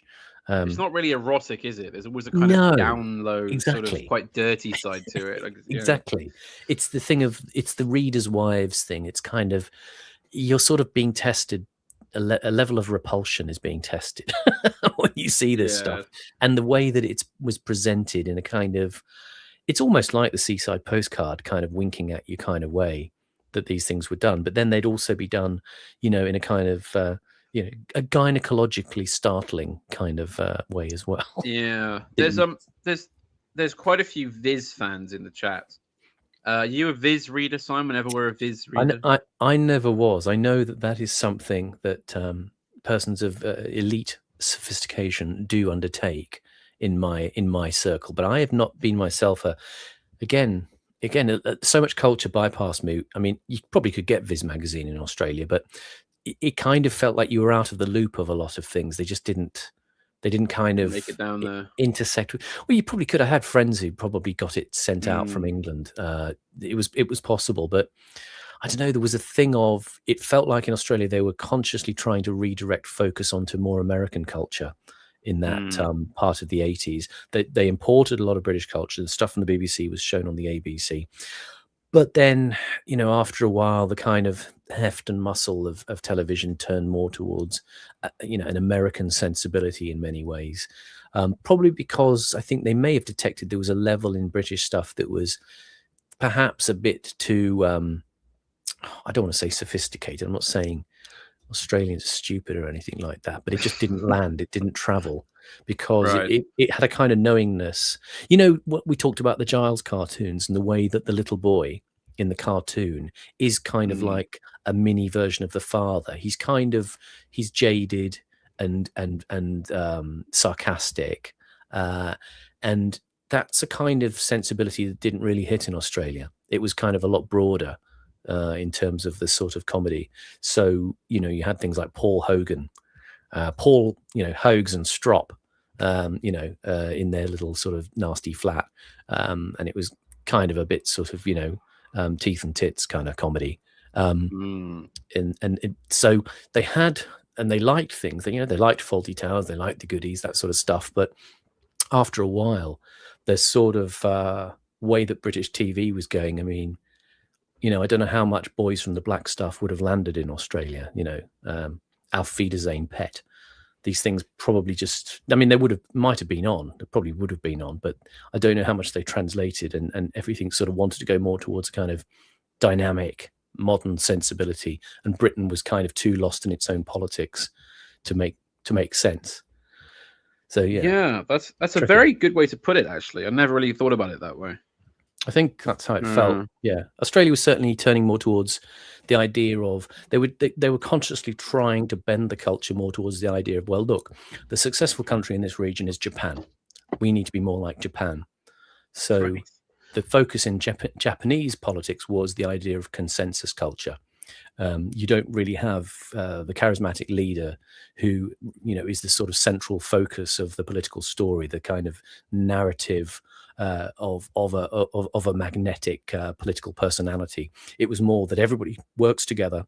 And again, this is an ideal vector for the kind of proto-wokery of the academic and political culture that really did start emerging when I was at university in the early 90s and became sort of visibly articulated through the kinds of entertainment that you saw. So they were either kind of broad ochre comedy, but that sort of started to die because the character of the ochre, the kind of Barry Mackenzie character, which I was going to say they're quite interesting films, especially the first one. The Barry Mackenzie, Barry Humphries character, Barry Mackenzie from the early 70s. That's actually quite an interesting time capsule because it's Australians coming to London.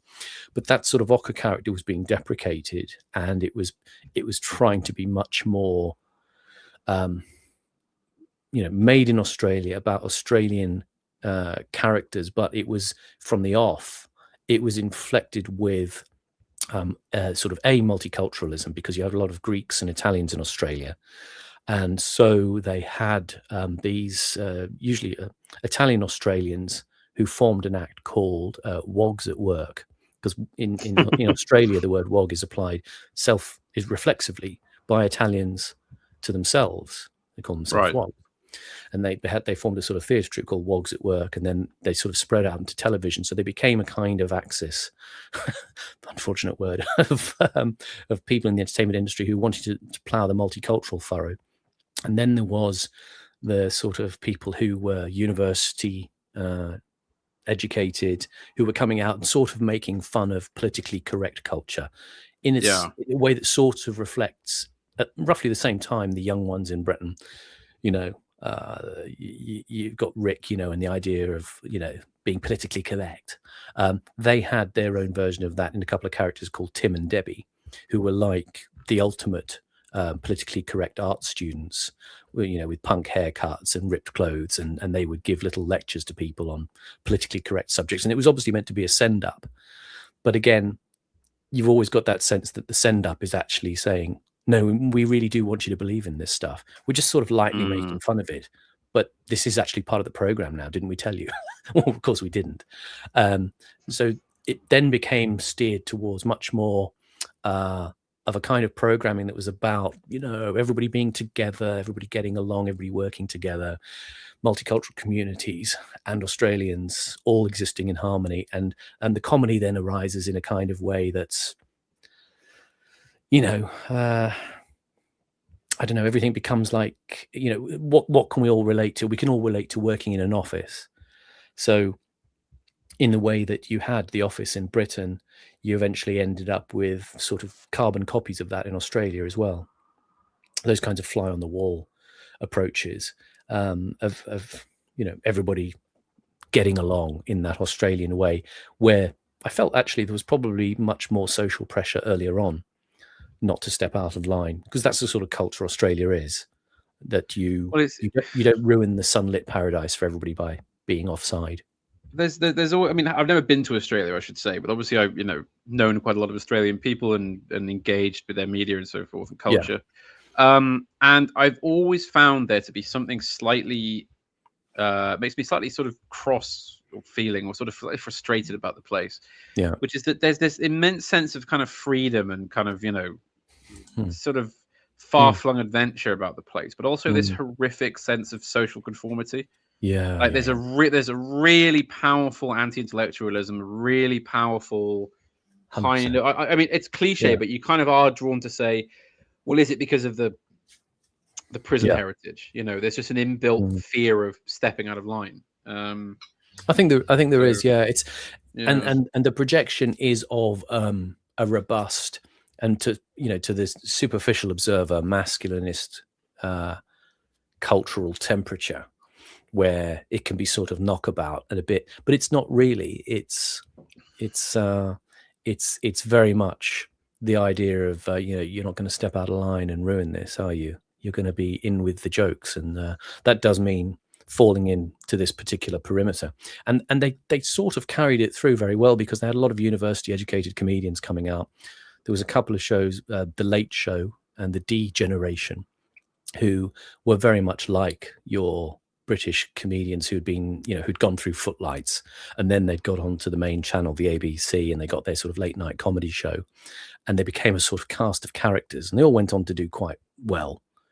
But it was like a little panel of these comedy guys who would do sketches, and then they'd be round the sofa at the end, talking about issues, maybe current political issues, or satirizing things that were in the news. A little bit like a sort of a derivative, not the 9 o'clock news in a way, but a little looser and more trading on, as I say, the broad kind of Australian archetype of the sort of basically thick person, and the self-important, trendy, politically correct person. But that all kind of, as I said, blended in with their personae as performers, which they would break character and do these chats during the shows where they pretend just to be themselves, talking at a sort of a humorously,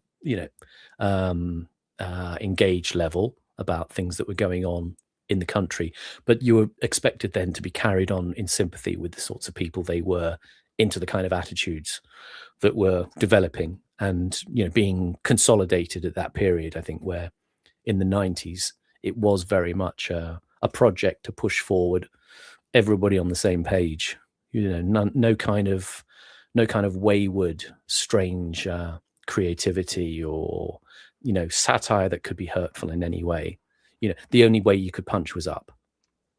Yes. Yeah, that explains why perhaps Australia is so vociferous today with its, chasing of political correctness. Yeah. Same kind of thing. Yeah. Yes. Yeah. In a way, people mention the chat. George Delatour mentions Robert Hughes, Germaine Greer, Clive James, and Barry Humphries as well. The great ones fan of Clive James. He's great, isn't he? He was great. Unfortunately, sort of the greatest shill of sort of boomer liberalism is imaginable to have. But thinking of his writing and his criticism, poetry, that stuff. But it was the escapees who were the most interesting ones in a way, especially Hughes and especially James and Humphries. It reminds me, Simon, have you ever come across a playwright called, I think I want to say his name is Louis Nowra? Louis Nowra, yeah. And a really, really fascinating piece he's got called The Golden Days, I think, which is about it's set during the war, I think, or around that time, late 30s, and a bunch of university educated kind of anthropologists are trekking out through the bush somewhere north of Adelaide, and they come across this tiny hidden settlement of really inbred sort of like pygmy people, who all have this bizarre culture based on like a sort of warped version of late Edwardian England. Yeah. No, sorry, mid-Victorian England, and they all it's revealed that they're actually escaped prison convicts who ran out into the bush and have sort of survived out there. And there's only a few of them left now. And it kind of deals with the idea of a true Australian culture that isn't so reliant on Britain or America for its influence. And it's a very interesting play if you've never come across it. I'm just looking at the Wikipedia entry on it. It's because I wasn't familiar with that one. I'd heard of the title because Louis Nowra's, again, he's one of those people who was sort of very well regarded in Australia and propelled along in his career. And the idea of this tribe, it says, because of this social seclusion, the tribe has developed its own unique language and culture, constructed upon the social conventions of Regency England. As you say, could almost be a bit like Mike Leigh's Topsy Turvy. I wonder what it's like. It's far more sort of like it's really inbred and weird, like what they do. Upon returning to Hobart, the pair inform Peter's father, Dr. William Archer, of the group, and he arranges for their integration back into civilization. Okay, so they're carried back to civilization. So it's the fish out of water plot line. And it says, the group does not reintegrate into society well in relation to their mental and physical incapacities. They are seen as, quote, an endorsement of Nazi beliefs. And as a result, the tribe is imprisoned in an asylum. So presumably a moral quandary and hilarious complications ensue. Yes. Very interesting. Yeah. So it's interesting play. Seen as an allegory for the treatment of Aboriginal Australians. Which I have to say, there's a lot. I don't think there's much more to it than that. It's not really about Aboriginals. It's about what Australians are at a fundamental level. Yeah. I mean, there is something when you're talking about Australian film that was captured in the 70s. There is a character that I think it almost flourished only briefly in that time, but there is a sort of off the wall kind of character to a lot of those films. Something that is it's like a development of the European. It's not quite European. There's something much more slightly dangerous and zany about it, and homemade, that they have in their style. And I mean, you see it especially in things like Mad Max, I think, but there's others as well where it just comes out. They just have it's difficult to describe, but just an off the wall kind of take in some ways that was there and flourished, and now I don't know if it's still there because, like I said, they fell into line in so many ways with the types of comedies produced in Britain and America, where things like, as I say, The Office, it became translated over to Australia. And I can't remember which of the characters in that group of comedians I talked about on television, but one of them essentially became like their version of Armando Iannucci. And he started doing the same kinds of fly on the wall comedy in that way. I can't remember who. If was it Rob Sitch? I wonder. Let me just look at the picture of him, see if it's him. Yeah, it's Rob Sitch. He sort of took on that mantle. It's almost like a McDonald's franchise that, maybe he, came over to London, sat down with Iannucci, and Iannucci said, right, this is what you got to do. And he went away and made the same things in Australia. Yeah. No, I think a little couple of streams on Australian culture and especially film would be very interesting. Yeah. Yeah. That. I think so. Cthulhu Rises mentioned the web series Big Les. I don't know if you know that, Simon. No, I don't know that at all. So I mean this deadly seriously. I consider it to be one of Australia's greatest ever cultural outputs because of just how authentic it is. But it's like a really, really shoddy MS Paint animated web series. Okay. About a guy called Big Les, who's like a sort of fat, sort of semi-bogan type who lives out in the sticks in this little town. who just does really stupid things, like, and gets drunk and hangs out with a Sasquatch. Yeah, it's probably genuinely one of the, because I mean, the thing is, a lot of stuff is trying so hard to be self-consciously Australian that it kind of just gets a bit silly. Whereas this is just a couple of students made it in their spare time in about 2014, basically, and on MS Paint, and it is silly and vulgar and loud, and it's very, very interesting. Yeah, very interesting. Yes. What else do we have? Have we got anybody else in the chat? Various things being suggested. Nothing that stands out. Yeah. You mentioned Mad Max, of course, but I think we talked about that before, didn't we? Yeah. So it's a combination of British pornography of the 70s and Australian films, I think. I know what we could watch, actually. Clive James' Postcard From series. Yes. Oh, yes. Postcard from Rio, Postcard from New York, Postcard from Buenos Aires. Very good. I did see somebody actually suggesting it might have been on the Adam Curtis streams on The Deepest Law. Someone was suggesting watching the series that came up in Can't Get You Out of My Head, from which he took clips of a series called Hong Kong Beat from the 1980s. Oh. Yeah.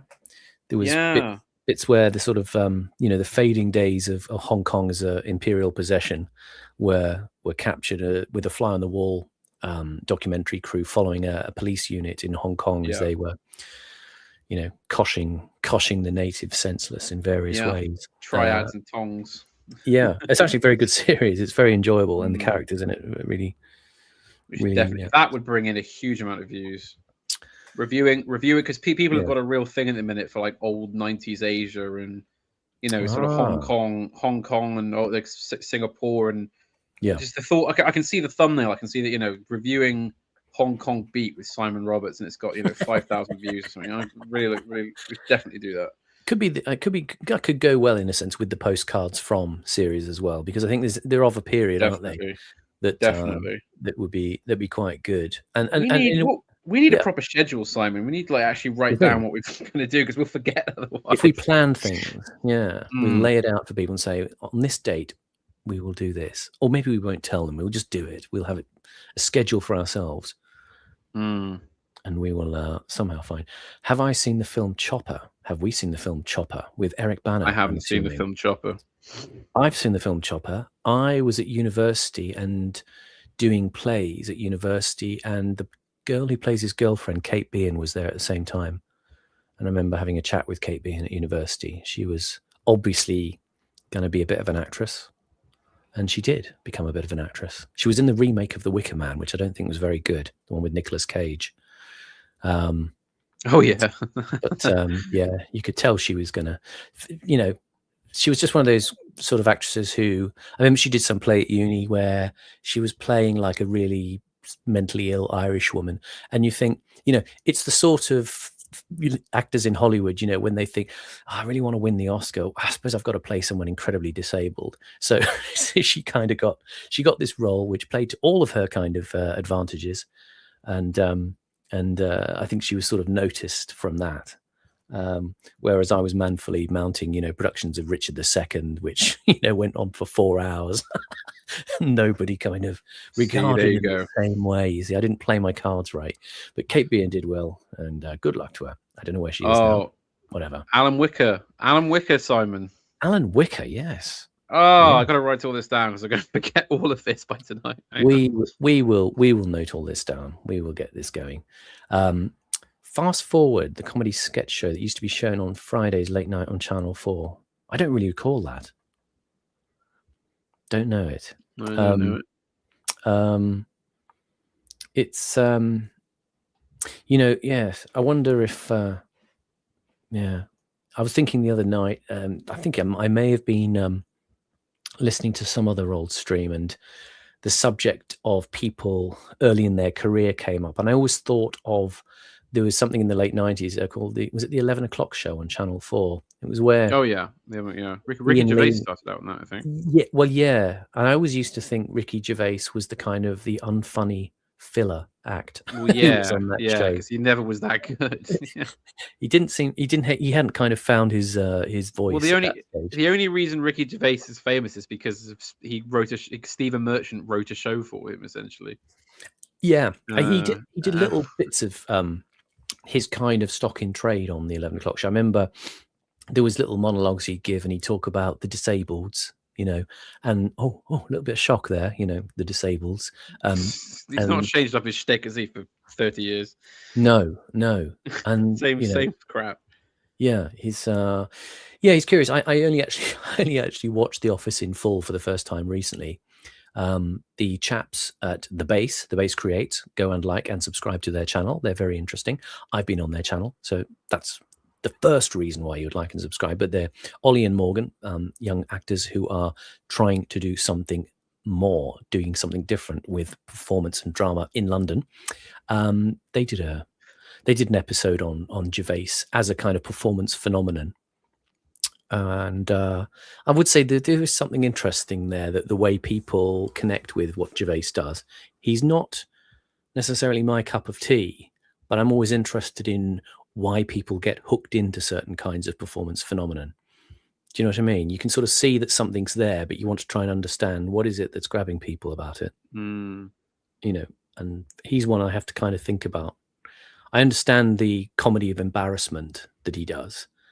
And it sort of gets you at that level of going, oh, yeah, that could have been me. I could have been like that once. So you squirm a bit watching it. But the love it's created for The Office in particular and his other stuff, I've never quite grasped what that's about. Yes, absolutely. I mean, The Office is good, but it's more in the writing of Merchant than it is in the Brent. Do you think so? Yeah, that's really what that's really, in my opinion. I think, again, my personal favorite of Ricky Gervais's work is those early XFM tapes with Steve and Carl Pilkington. I mean, those are just hilarious, sort of off the cuff, you know, no prep.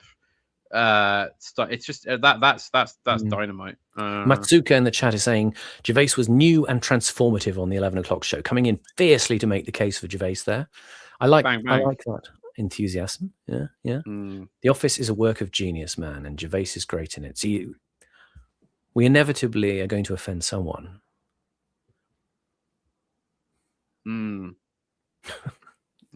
Sorry.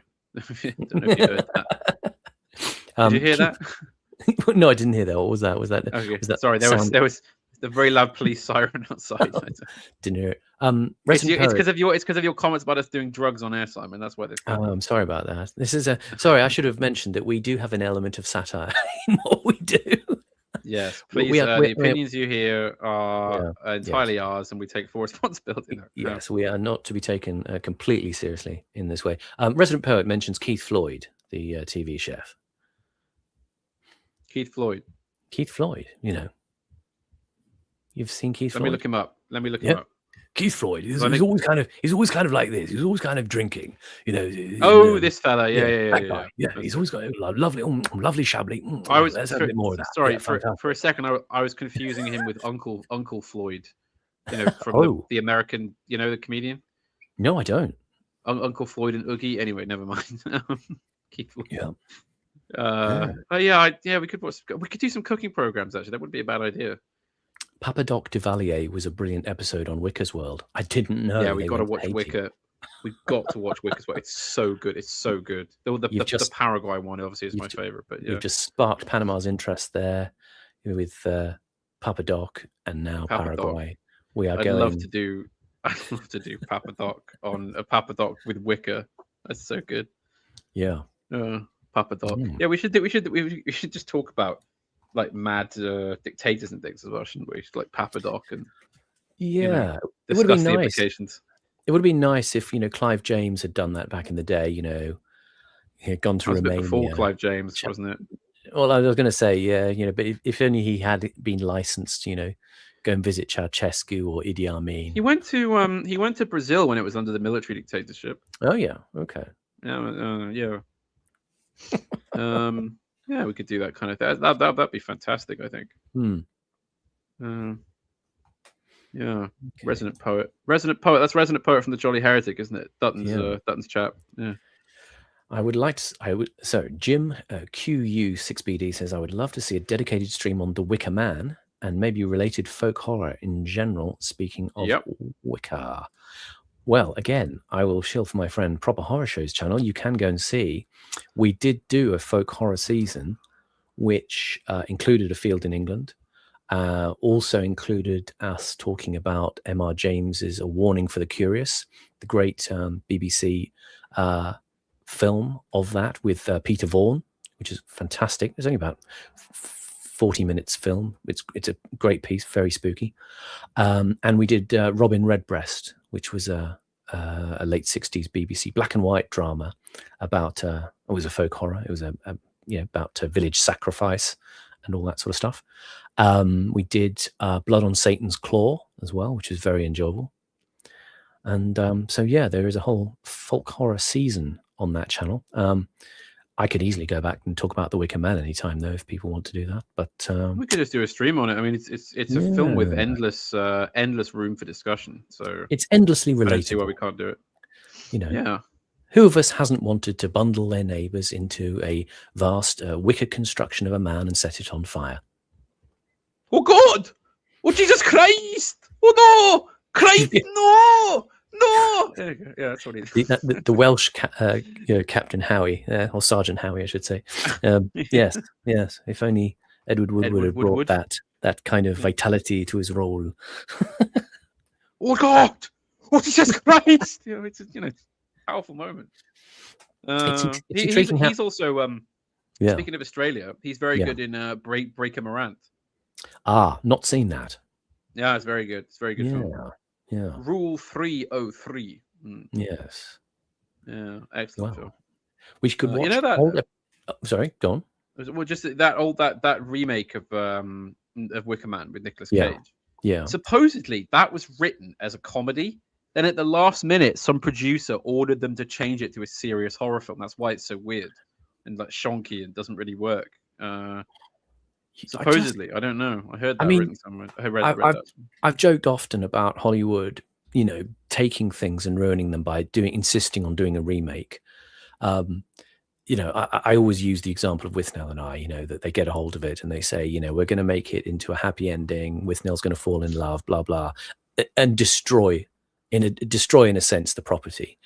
There is, maybe that is a parlor game to play, of films that absolutely definitely should not have a remake.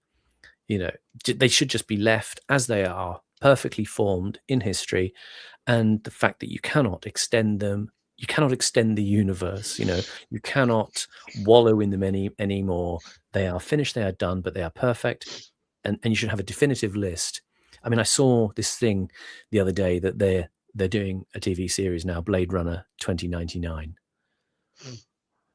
Yeah, I heard about that. I think Blade Runner 2049 was a mistake. I think they should have just left it at the first Blade Runner film and that's it.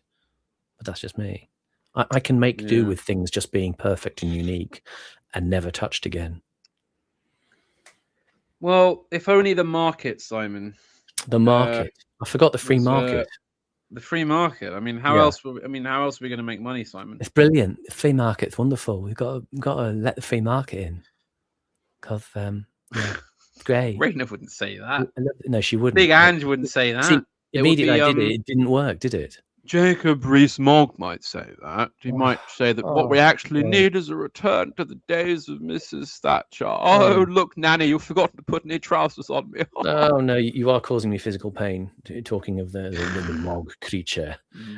Requiem for a Village is something I wanted to watch, actually, that mentioned by Shank O'Loughlin in the chat. Don't know. That could be interesting. Requiem for a Village, yeah. Right. We can put all these down. And I've written them all. They've got a big list too. Consider well. Well, yes. I think we've had some good suggestions here. Yeah. Indeed we have. Woodward is Callan, says Alphabet Cat. He was Callan, and Callan's an interesting series in itself. Don't know if you've ever seen Callan, but don't know Callan. Callan, yeah, spy series from the 60s. I've been watching Minder recently. That's pretty good. Minder. It could be so good for us. Don't know, Arthur. Yeah. Very good. Get in mind, Rolls Royce. Don't know, Arthur. I don't know what we're going to do. It was always Strange-Minder because I think in people's headcanon, they felt it was the afterlife of the Dennis Waterman character from The Sweeney. Right. That he was essentially, you know, his character from The Sweeney had left the police and had now become this sort of bodyguard for this used car salesman type. It's like crook, yeah. Yeah.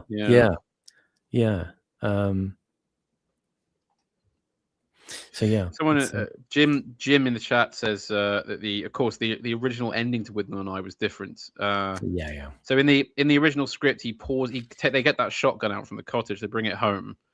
He pours wine into it, drinks the wine out of the shotgun, and then blows his head off. It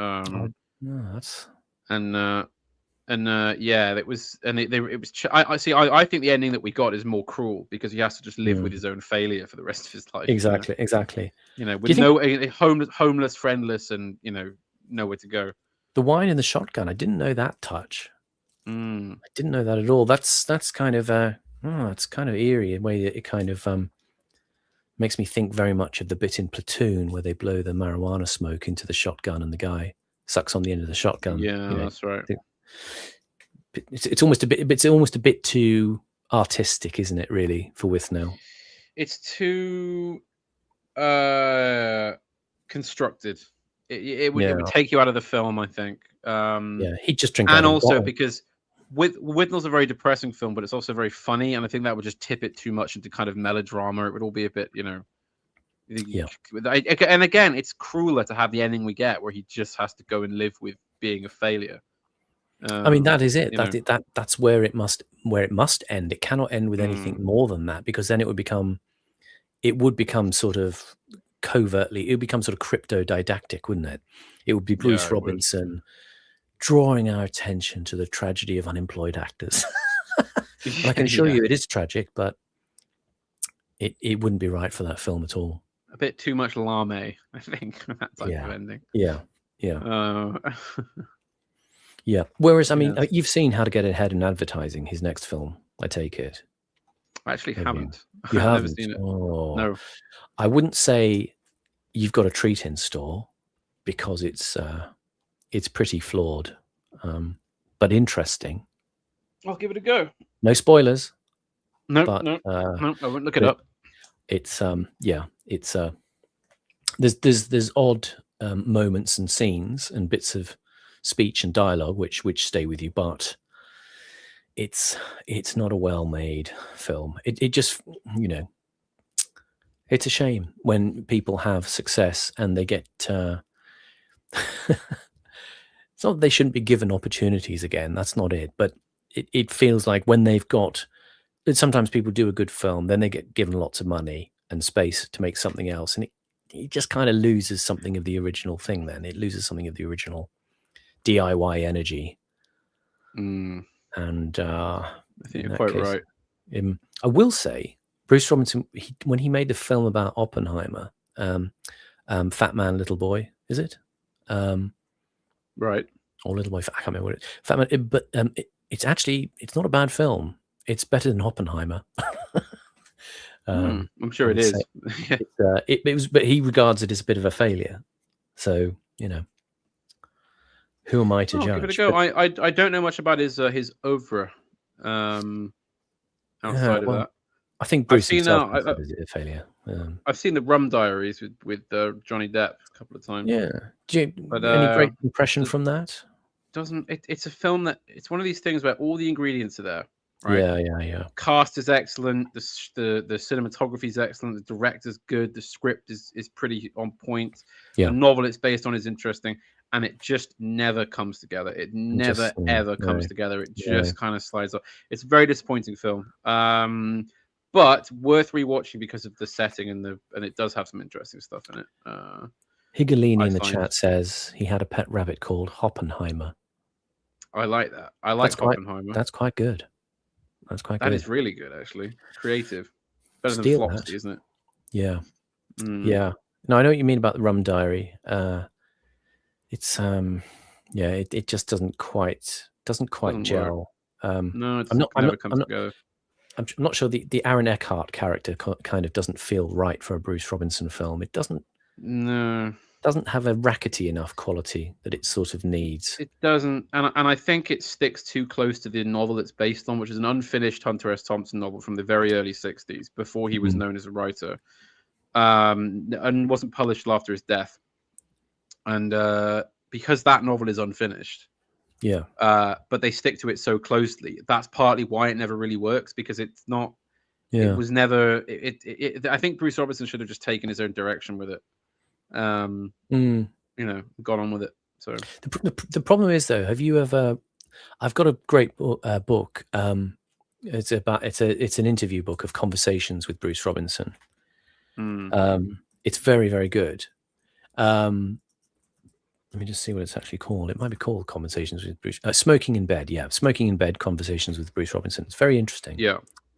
The problem is, though, that you feel that Bruce has always been his own worst enemy, that the films he writes kind of can't succeed because there's a level of artistic integrity he wants to retain, which somehow in the process of production and Hollywoodization spoils the film and leads him towards wanting to kind of get on a soapbox and be very didactic and very, very polemical with his films and his stories. He's one of those people who has that constant self-righteousness. Yeah. Whenever you watch interviews with him, he's always got this kind of everything's so bloody unfair, and I'm the only one that bloody well sees it. You know, he's angry. He's angry all the time. Yeah, but in a way that's tiresome. And it's not a way. It's not because you sit there and go, "Oh, come on, Bruce, bloody cheer up and have a conversation." You know, it's not an anger that makes you respect him. Is the problem? He's more entertaining as an interlocutor when you see him interviewed. The Ruby Wax interview that she does with him, you can find bits of it on YouTube, is interesting. When he's relating anecdotes and stories, or when he's just talking, he's very entertaining. But when he starts writing, he kind of, he's got a hate boner for the Tories and Thatcher and all that stuff. And he kind of wants to relitigate that all the time. He can never let go of it, can he? He's like a kind of Roger Waters, as in Roger Waters of Pink Floyd. Yeah, Pink Floyd. Off screenwriting. Very, their hearts are absolutely bleeding red. But, I don't know. I mean, Waters can put it into his work, into his music. You either like it or you don't. I just feel Bruce has kind of been thwarted in some way, but I'm just not sure how it would have been done differently. Withnail was kind of perfect, and everything afterwards he feels was compromised and was probably compromised in the process of being made. And you wonder, what is the perfect film? Maybe it's just literature that he should do. Maybe it's just, the Jack the Ripper book that he should do. I don't know, but I don't think he's ever really settled on a medium, to be honest with you. I don't think he's ever really been comfortable as a writer or a filmmaker. In the way that you might say someone like, I don't know, Kubrick was clearly just a filmmaker. I would think he's one of these perpetually unhappy people, but kind of by choice. Yeah, it's entertaining. It's splenetically entertaining. That's kind of what he does. Yeah, and I mean, it'd be great to talk to him, but I mean, he's getting very old now. Very, he's kind of had enough. You feel of everything. It's a shame because you feel like he could be a very, very entertaining conversationalist. Alphabet Cat says, does he still own the Aston Martin, the convertible Aston Martin? No, he doesn't. His wife forced him to sell it a few years ago now. Why? Yeah. Well, I think I read about him talking about. He said, yes, I just she sold it, let it go. I'm not very materialistic in that way, kind of thing. And yet you think, it's kind of perfect for the image, though, isn't it? Hair flowing in the wind, cigarette, leather jacket, looking cool, bombing around. This is why I will never get married, Simon. I won't ever get married because I'm not having my life interfere with in that way. The idea that your wife says you've got to do this, you've got to sell this jewel that you have, it's like you don't understand me clearly. It's just bugger off. Well,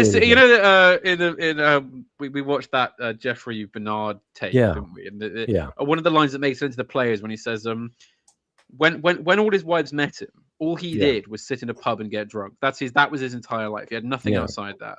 Yeah. And he said that all these women would fall in love with me, they'd marry me, and then they'd be horribly offended and shocked when I didn't want to do anything else. Yes. He said, well, what did you think you were getting in for when you married me? That's all I do. Quite by choice. What did you think? You think I was going to change and settle down? Obviously not. I mean, name checking Graham Chapman from Monty Python again for the second time in the stream. This is the thing I've related before again. Someone actually DM'd me about this recently. I related how Graham Chapman, I can't find the interview right now, but I know I've seen him do it or say it, or maybe one of the other Pythons said it for him. But Graham Chapman, he was gay. He started out being straight at university and just decided he was gay. He was more interested in men than he was interested in women, but he did have straight relationships to begin with. But one thing he said, I think, is that he was kind of convinced away from being straight, because he said that the problem with women, if you marry them, is they want you to more or less live a life that's quite middle class. Yeah. And he felt that wasn't going to suit him. And I completely agree. I decided that when I was about 20. I thought, well, look, the problem is I'm someone that likes living somewhat on the edge in terms of, yes, I'm obviously a man that likes sort of creature comforts and so forth, but I mean, I'm someone that writes novels. I mean, I spend weeks at a time locked in a room, never leaving the house, in order to do things like that. And I'm very comfortable with doing that. So it's sort of like the minute a woman comes in and they won't let you get away with that kind of thing anymore. And it's just not worth it. I have never met a woman that would be worth changing that life for. No, it's terrible. It's terrible. You make you pay your money, you make your choices. There's a moment in one of the Woody Allen films, it might be Manhattan, I'm not sure. He's got some little, how he does in the middle of his films, he'll do some little anecdote about some other characters and he tells a little homily about them. And I'm sure there's a scene in one of the films where there's two characters living in a New York apartment block next to each other. They're both men of a sort of certain early middle age. One guy lives duteously with his wife and family, and he does all the right things, but he's clearly depressed because his life isn't very exciting, and he's tied to the routine of the family and the home. And the guy next door is a kind of, he's a kind of lounge lizard party animal, single. He's got girls and parties going on in the flats all the time. But there's a very poignant little moment that he captures where they both kind of look out of each other's doors at each other, and they both look absolutely miserable. Because in their individual ways, they both are still miserable. Can't remember which film it is, but it's very, very funny the way it's executed.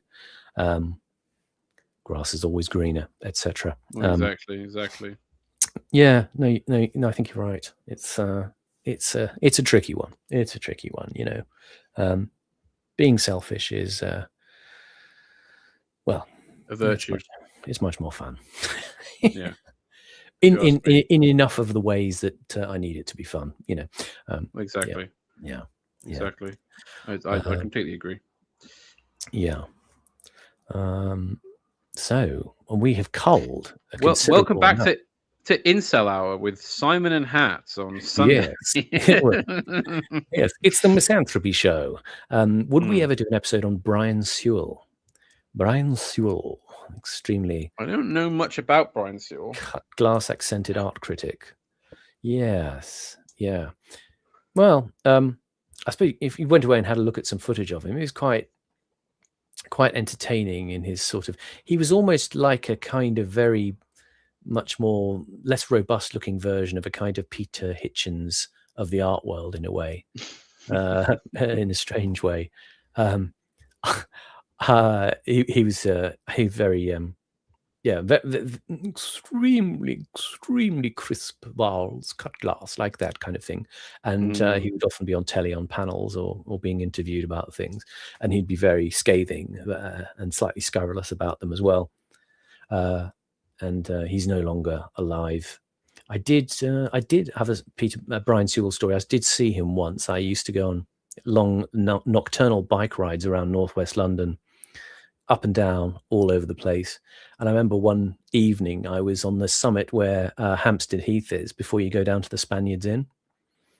And there's the bit where where people kind of pull up before they go cruising on Hampstead Heath, and he was sat there. He was sat there, and what I think was a Jaguar car. I remember because I was turning my bike back round probably to go back down the hill from Hampstead to where I lived in Cricklewood, and the light sort of flashed on the front window of this Jaguar, and I could see right in, and I think he was blinded temporarily, and looked sort of alarmed because he obviously pinged that I recognised him. He was coming down for a bit of evening trade, I think. The thing that struck me was that it seemed to have a personal number plate on the car. The personal number plate was Rio Boy. Oh God! So yeah, ponting around with your fancy number plate and you're cruising on Hampstead Heath. Stewell. Yeah, very strange. Gosh. Very strange. Yes. But, friend of Dorothy, they say.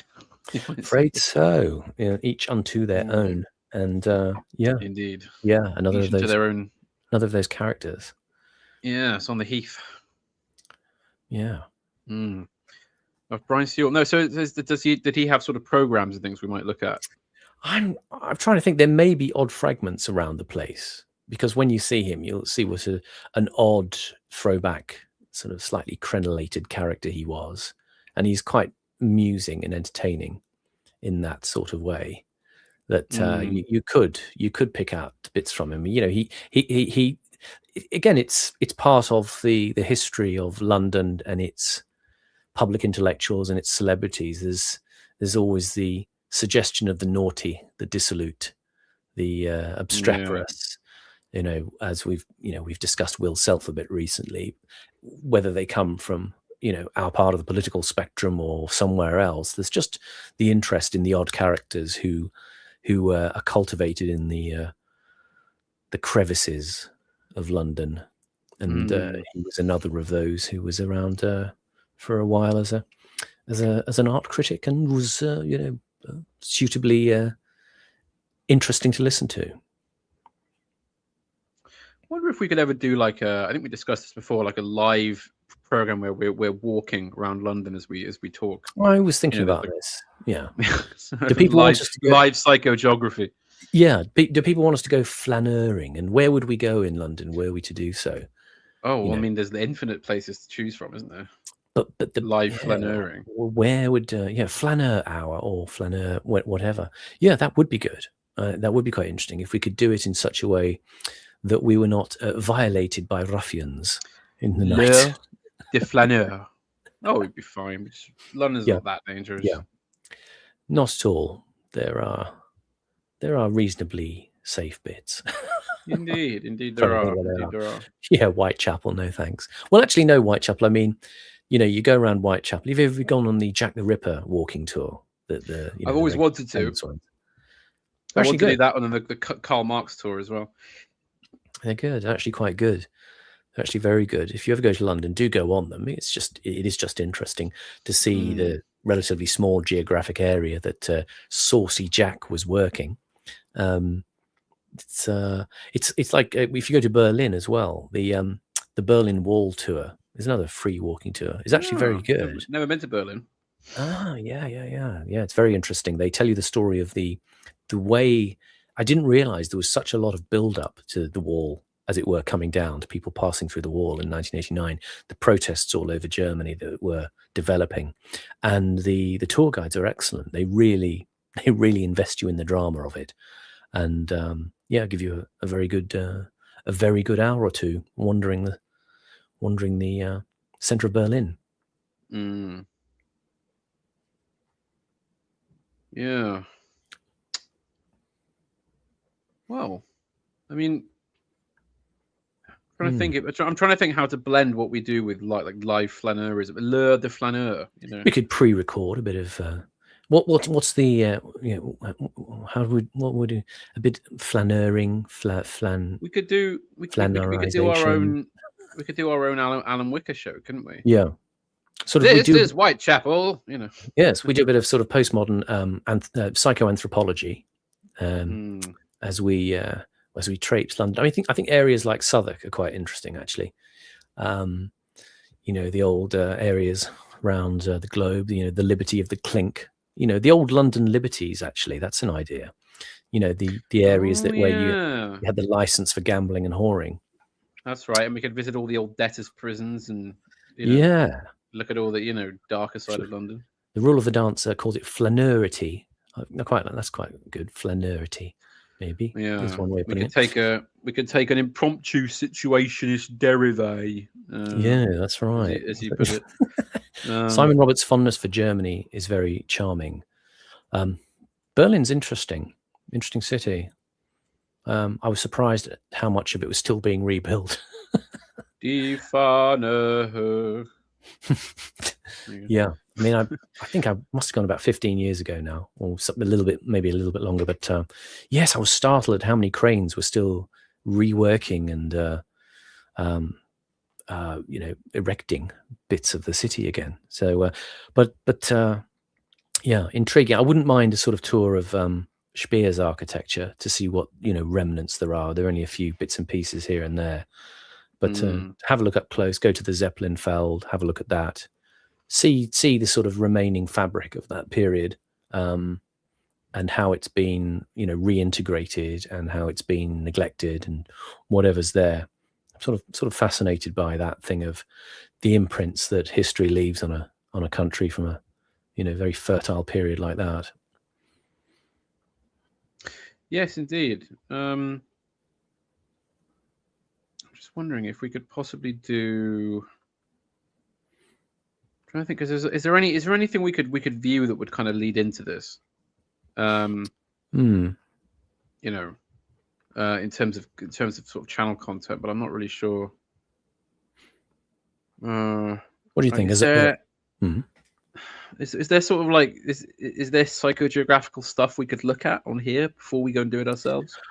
Tricky to know. I mean, there's that program, The London Perambulator, which I've mentioned, which is a film by John Rogers, who featuring Will Self and Nick Papadimitriou, but I mean they're talking about it. I mean, it's a good, interesting introduction to a concept. But John Rogers is a guy who has a channel on YouTube where he does a lot of sort of psychogeographic wandering around all sorts of places in Britain, towns, cities, coastlines, wherever. So there's quite a bit out there if you want to. Ian Sinclair writes his books about it. I'm not sure Sinclair's quite my style, really. I think it's just the thing of you go on a walk and you start to emotionally associate with the built environment. And you start to look at the dynamics of how people behave, dress, how there is cultural shift, how it relates to modernity and tradition. And I think you essentially, really, it's about constructing your own précis and appraisal of the environment. And in a place like London, where it is kind of so rich, or at least there are bits of it that are still quite rich, the ones that aren't being crushed under, brushed steel and glass redevelopment. I mean, if only the old kind of Docklands still existed. Have you ever seen there's a brief Bob Hoskins documentary on YouTube where he's going around Docklands before it was all rebuilt in the 1980s, and he's I haven't seen that. Lamenting the potential loss of these old environments. A lot of it's the old warehouses, the old spice warehouses that used to line the Thames, things like that.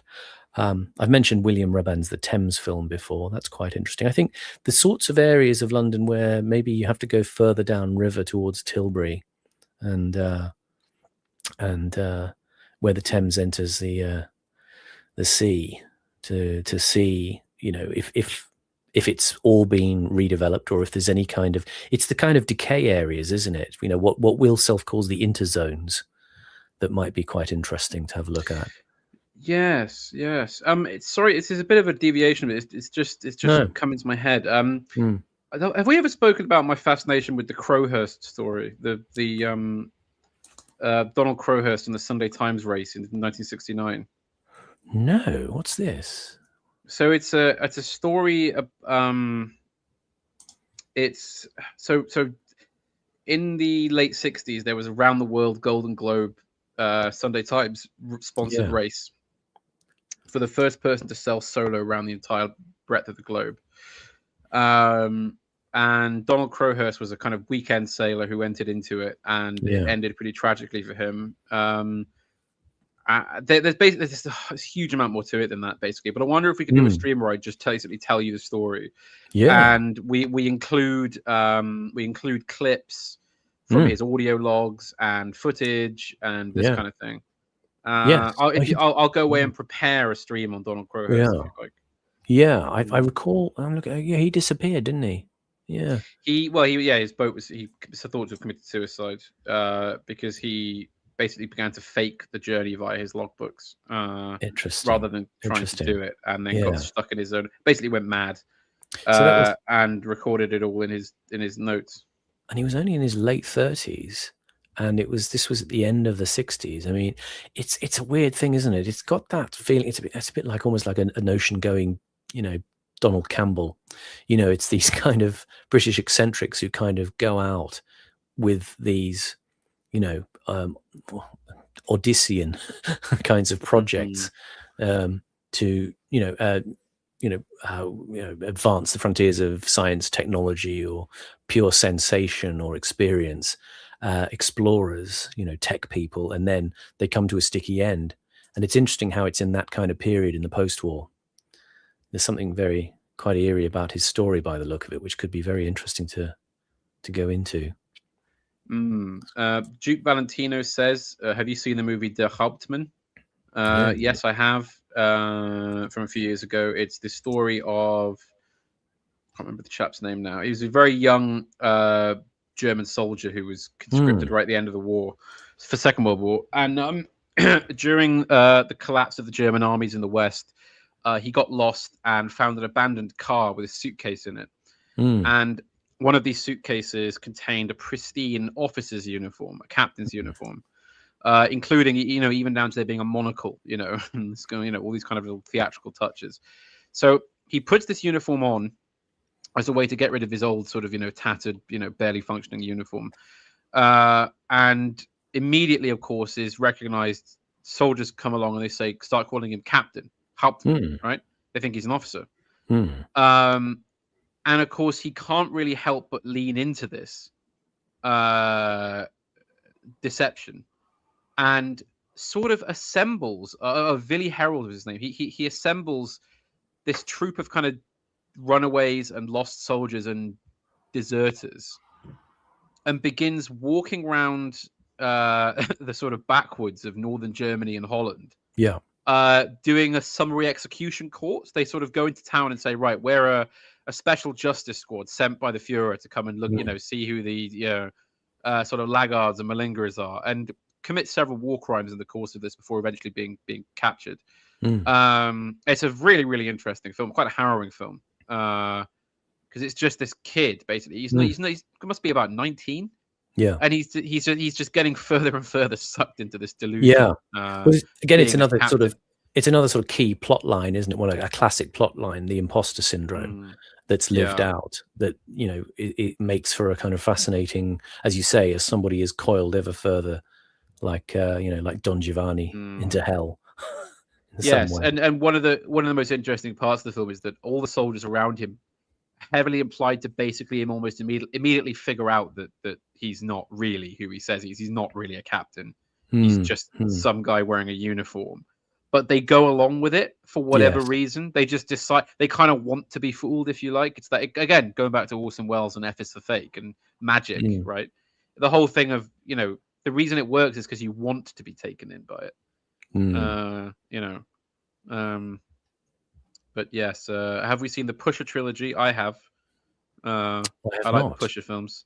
Very interesting Danish dramas. Is this the one with Mads Mikkelsen? Yeah, that's right. It was his first major role, I think. It's as these kind of down and out street kind of almost like what we would call chavs. Kind of a little bit more astute than that. And I've seen a clip of them. They kind of run around Denmark and get into trouble and do drugs. And I think one of the films is about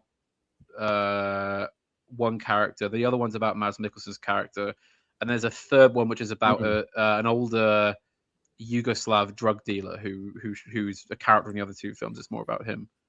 There's a couple of interesting suggestions here. Discussion of the Dardenne brothers, who I do not know. I don't know them. Andrei Tarkovsky. I know. I do know. Stalker, very good film. And Korean cinema, which is quite a wide brief, but probably I wouldn't be the right one to talk about that, really. Yeah. I don't think. I mean, we can watch things and sort of comment on them, but perhaps we're looking for things with a sort of thread of association between all the things that we're doing. And maybe we sort of are going to land upon things we know or half know, and then, push through those. Tarkovsky is my fave after Herzog, says Vingol. I mean, yes, interesting. Stalker isn't the English word, by the way, for that film, presumably. Isn't the English word. I mean, it's based on the Strugatsky brothers' Roadside Picnic novel. I know that, but I don't know. Yes. Werner Herzog would be a good topic. The films of Werner Herzog. He's got a new one coming out soon. Oh, really? Yeah. It's called Bucking Bastards. Don't know what it's about. It's got 2 twins in it. Okay. Because to my shame, I've never seen Fitzcarraldo. Oh, it's fantastic, Simon. It's a really, really amazing film. I feel you could be a man who takes a paddle steamer through the jungles of South America, though. That is very much the sort of thing I would do had I the immaculately dressed gumption or funds. Yeah. Well, you've seen my white suit, Yeah. I was going around Kenya with that. I mean, yeah, that is very much something I would try and do. Yeah. Just for the hell of it, really. He's had a long old career, Herzog, hasn't he? I mean, he's not doing too bad to be sort of still knocking stuff out. Well, he's got that Nietzschean grimness about him, doesn't he? That sense of determination. I'll tell you what, Simon, if you've never seen it, the film Grizzly Man. Oh, yes. Well, that's not a happy story, is it? No. But have you seen it? Because that is one of my favorite I've seen the pictures films. of what was left of the guy after after the grizzly had its way. Yeah, that wasn't pleasant. Not nice. Not pleasant, but that film is something to be seen because it's you kind of get the sense that Herzog sees the comedy in it. That he's not mocking as such, but he's trying to show you very subtly just how silly the guy was. Yeah. And how deranged, because I mean it is an inherently funny film because you've got this clearly off his rocker. Yeah. Peppy American theater kid who talks like this, and he's clearly got all these problems, but he's really peppy and happy, and he just loves nature, and he cries because the bears are not getting fed properly this season, and and all this, and then he's there giving these, and you just see these lumbering 12-foot killers, like walking around, and he sat 5 foot from one, and it's looking at him, and you're just there biting. Oh my god, what are you doing? What are you doing? And this gigantic grizzly bear is there, like sniffing at him. Yeah. And he's going, and this is Mr. Happy and Mr. Chocolate and Bunny Ears. Yeah. And then you've got Herzog in the narration. But of course, the cold, hard facts of nature would, it is funny. I mean, it's on the face of it. It sounds like the kind of tension that you're experiencing there. It's kind of it's between the agonizing and the delicious. In a way that I can only relate to something like Larry David's Curb Your Enthusiasm, in the way that, in the process of the comedy in those episodes is that, Larry enters a situation and it complicates. And there's a point at which something's coming, it's built up to it. And Larry is going to say something that's going to ruin the situation. I remember one episode there was where he's at a dinner party with some black professionals, and he makes some terrible joke about positive discrimination, and they're incredibly offended by it. And what I'm saying, you see, is that Larry's he's approaching the moment of kind of the agonizing social faux pas, and you can see it coming, and you're sort of putting your head in your hands, and you're going, "Oh no, God! Oh, just don't say it, Larry. No, just don't say it. Just don't go there. Yeah, whatever it is you're going to just don't do it." It's a masterclass of developing tension. Yeah. And it feels like it's the same sort of thing of seeing the freight train coming, and the little kid is dancing on the track. You just think, oh, God, no. Why? Yeah. So someone in the chat says, if you heard the video of the ending, there is no footage of the ending. It's all the ones out there are fake. So basically, Simon, if you don't know, Timothy Treadwell, the kid who was out there, was filming documentaries and posting them on the internet about the bears and the wildlife and so forth. And he took a girl out there who was his girlfriend at the time. This is one of the big tragedies of it. He took her with him, and they were in the tent when they were attacked by a starving grizzly. And the camera was on at the time with a lens cap over the camera. Right. So there is an audio of the attack, which Werner Herzog listens to in the film. It's you never hear it. He just listens to it, and he is horribly disturbed. And says, "No one should ever hear this. I think you should just destroy this. You shouldn't. This shouldn't be out there." And the lady who has it says she's very upset. She says, "Yeah, I will. I think we should destroy it." So since then, various fakes have appeared on the internet. And you can tell they're all fakes because they all contain the sound of a grizzly bear roaring and making noise. When a grizzly bear attacks somebody, it doesn't make it silent. It doesn't growl or make those are those aren't it's too busy chowing down on your nethers. Exactly. Exactly. I mean, you shouldn't laugh. It's hideous, but I mean, it is hideous. But it's kind of these things of what the hell was he doing, putting himself out there like that? Thinking he was going to be fine. People who swim with white sharks and great white sharks, and this sort of stuff. I'm sorry, this man and animal. You do have to laugh. You do have to laugh a little bit because there is a silliness to the whole thing, tragic silliness, but silliness. It's just when it gets to the blood and the screaming that it never quite. Well, I think the tragedy is that he took that girl with him. It would have been one thing if he just got himself killed, but no. I can just about do with the YouTube feed videos that I get pushed regularly of people making friends with swans or opossums, but grizzly bears, no. I feel that that is one that I'm not going to watch. Even the ones with chimpanzees, you think, oh, those things can tear your head off. Oh God, I wouldn't go near those things. I mean, you see what they do to people. They do literally tear faces off. There was a woman, and they have to live with no face. Animals are great in the abstract. I was reading about that whole "dingo ate my baby" story the other day. Oh yes. I'd never, because I'd obviously heard the famous line, but I didn't know anything about the actual story. That woman was pretty hard done by. Lindy Chamberlain. Yeah. Yeah, I thought she was treated terribly. Massive having story. Actually read the story. Yeah. Well, went on for seemingly forever in Australia. But it was kind of like almost like a Madeleine McCann story long before all of that happened as well. Yeah, but sort of with the opposite things happening, where I think, in my opinion, not enough scrutiny has been placed on the parents with Madeleine McCann. Whereas in that Dingo Ate My Baby, it was entirely, this woman's an idiot. She's a neglectful parent. A dingo couldn't possibly do that. And then lo and behold, years later, after she'd been put in prison, for neglect, they finally discovered the remains and concluded that indeed the child had been taken and eaten by a dingo. It's more that it relies on a similar tension to Picnic at Hanging Rock in ways that it's the mystery of a disappearance that it creates a powerful vacuum into which is sucked, etc., the myth making of our own gossip. And don't mess around with animals. I mean, even like like people who like to pet other people's dogs and stuff. I'm an animal lover myself, but I just think no, it doesn't. Why? It's just leave it alone. Just leave it be. It's just an animal. It doesn't want to be your friend, right? Just leave it alone.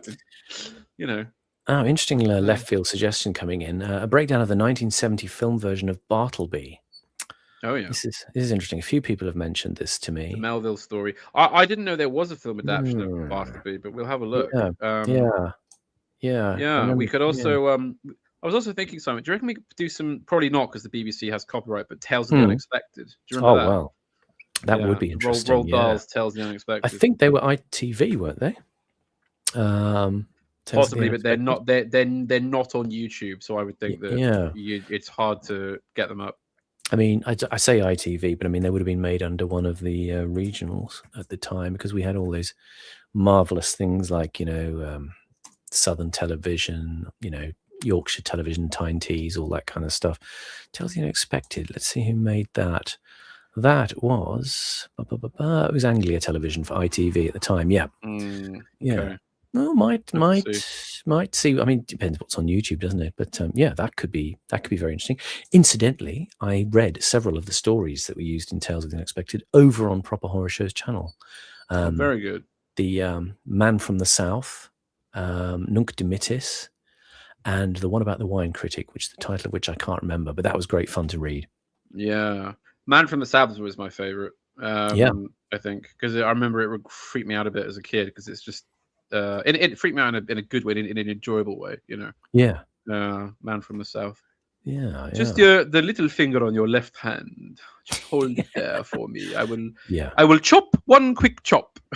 Exactly. It's just a story about tropical encounters and mutilation, which you may or may not enjoy. And gambling. Yeah. That's it.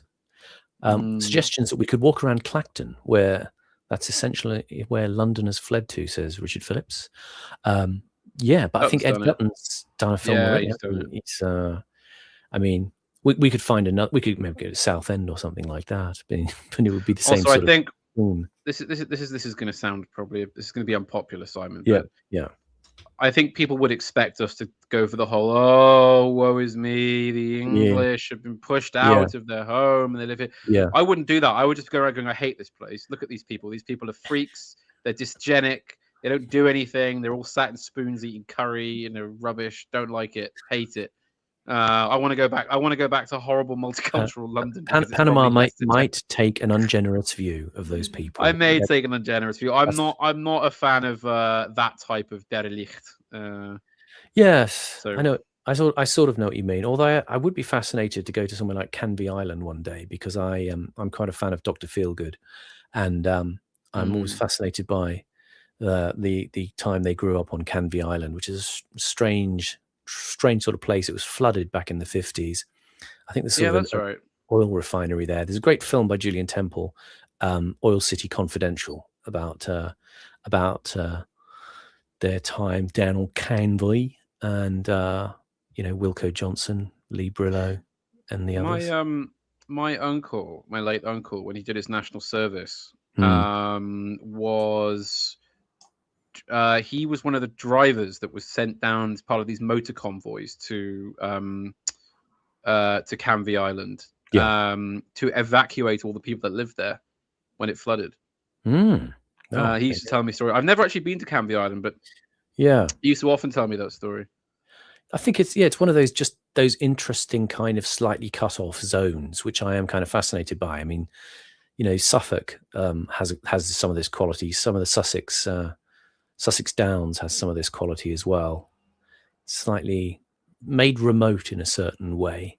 It's quite arbitrary, but I can't quite explain it. But I like some of these. It's almost like little principalities within a country where they exist at a distance from the rest of us in their own hermetically sealed sphere. Great Yarmouth is another suggestion that's coming in. Great Yarmouth. I'm not sure. Well, I mean, you have to remember, Simon, I'm a stranger to this part of the country. I mean, I haven't actually. There's a lot of the UK I've never been to, and most of my life has been in Wales. So I'm not familiar with the southeast, really, outside London. Yeah. Well, I'm very interested in Suffolk and Norfolk. Again, going back to the Curtis streams we did on Walton on the Naze and the Mark Fisher associations with that part of the world. It's interesting territory to me, and there's a lot of history down there, sort of jammed together with bits of the modern world in really spooky ways. Nathan C.J. Hood says some Hammer horror would be excellent. Do we mean the sort of classic Hammer horror periods? Yeah. There might be some that are out of copyright by now. We could possibly do those. Yeah. Good old Hammer horror. Canvey Island is a New Jerusalem, says Nurture Boy. That's an enigmatic statement. So where actually is Canvey Island then? I don't know where it is. It's just there. It's just there. Yeah, somewhere. Well, it's sort of like Canby Island. It's kind of Canby Island is a town and parish in the Thames Estuary, Essex. Yeah, I'm just sort of needing to look at the picture. So yeah, I mean, it's basically it's near Southend. It's essentially near Southend. So I don't think it's strictly it's got like a big marsh that connects it to the mainland, I think. Yeah. Okay. Yeah. It's like a sort of it's not very far from London. A chunky-ish peninsula, just to the west of Southend. But it has its own sort of sense of isolation. It's got some of that element of, the British, I won't exactly say the seaside resort, but have you ever seen Martin Parr's pictures of British seaside resort in the 70s?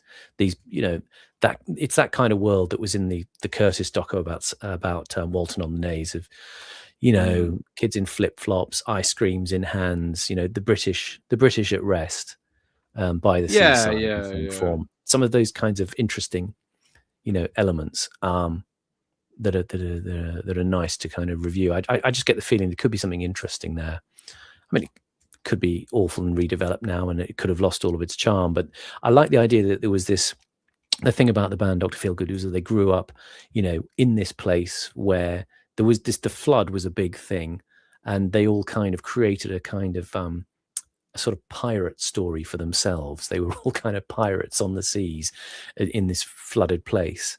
And it led to a sort of sense of community and a sort of sense of adventure. It's almost a little bit like you look at something like Dennis Potter's Blue Remembered Hills, kids playing off in the woods. There's a sense of where people have that sense of adventure in their early life located, and then they bond and they become something, and they become an act. They create pub rock, or add to pub rock before punk, and it's a sort of interesting scene for me. And I think there's something about that, the Southeast in that way, that especially the coastal towns, which, as I've said before, I kind of am intrigued by. They just are these interesting places to me. But certainly London, I think, for a psychogeographic kind of mooch would be something that's very doable. Definitely. We'll have to sort of rig up some equipment and figure something out. We could do that. Maybe I feel like we should wait till it's more miserable. We need to do it in the sort of nasty weather. Yeah, I don't really. I mean, I'm not a fan of the British summer when it comes to that sort of thing. I think we should just do it. So autumnal kind of weather. Do you think? I want a bit of a. We got to have coats on, otherwise it's not really coats on. But you don't want frozen and icy or anything. No, not frozen, but just that little bit of edge to the weather. Yeah. I think that could be done. Yeah, quite easily. We could do a Selfian kind of walk from northwest London to Heathrow or something such as he would do. Long walk. I think we could also do the Anthony Burgess tapes, all the many interviews and documentaries by him. I'd love to look at them because I'm a huge Anthony Burgess obsessive. I once transcribed his novel, A Dead Man in Deptford. Transcribed? I transcribed it to make it into a theatre script. Oh yes. So it was it performed? It was not. I just did it as an exercise. I was unemployed for a period in the mid to late 90s, and I just had got hold of a copy and thought, great, a play about Christopher Marlowe. There was already one in existence called The School of Night, which was about Marlowe and Sir Walter Raleigh, and this idea that there was this secret cabal of Elizabethan, decadents and proto-scientists and occultists in this thing called the School of Night. And there was a play written about it. It was done at the RSC. All okay, that one was there. And then I came across his Marlowe book, Dead Man in Deptford, and thought, this is a slightly different angle. It was more focusing on the idea that Christopher Marlowe was involved in counterfeiting and intelligence work at the time. A little bit parallel to Charles Nichols' factual history, The Reckoning, which is quite good as well, about the events leading up to the death of Christopher Marlowe. I mean, in a way, Marlowe is a kind of undiscovered area. You had Shakespeare in Love, and Marlowe pops in as a kind of charismatic, successful character who then, pops off halfway through the film. Very quickly, yeah. But I think there's definitely a Marlowe story that could be very, very, very interesting. In a way, his life lends itself more to intrigue and drama of the time than Shakespeare's does, because he was a bit of a naughty fella. Yeah, much more so. The Jew of Malta, very good play. The Massacre at Paris. Massacre at Paris. And Tamburlaine, Edward II, and all of the other interesting stuff. I mean, he kind of, was sort of born to obviously live fast, die young, and he had a kind of more surging kind of dramatic style, going for, big and bombastic before Shakespeare came along, but creating much of the sort of ambience of Shakespeare as well. Yes, indeed. Someone said we require a third and a dog for 3 men in a boat. A third and a dog for 3 men in a boat. You know the book 3 Men in a Boat? No, I don't. Really? I don't. It was always being talked about to us in school by various English teachers, older English teachers. It's the funniest book ever written. Oh, right. I wouldn't go that far, but it is a very funny, entertaining little novel about. It's kind of it's a parody of kind of rural travel literature. Yeah. Written in the very early 1900s, I think, and it's by Jerome K. Jerome. And it's 3 men, in a boat with a dog, who go off down the Tifley, I think. It's Thames. They go all the way. They start somewhere up north of London and come down. They just get into all sorts of very funny scrapes, and it's very sort of sardonic. Actually, Simon, I would love if we could do a few episodes of you reading. Oh yes. From Diary of a Nobody. Oh yes. I think Diary of a Nobody. I have a copy of it, I think, on my shelf. I think somebody gave it to me.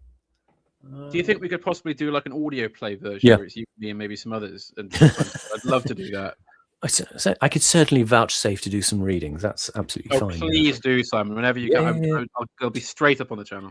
Well, we've talked about doing some readings of from the Bruce Robinson book on the his investigation into Jack the Ripper, which has got some great fun stuff in it. I think we should do that sooner rather than later, as you said. We should get into it. Bring some of that stuff, especially probably to the Sunday studio where we're doing less content, other people's content-based stuff. We can. Well, I think for Diary of a Nobody, we could actually make it its own thing. Just do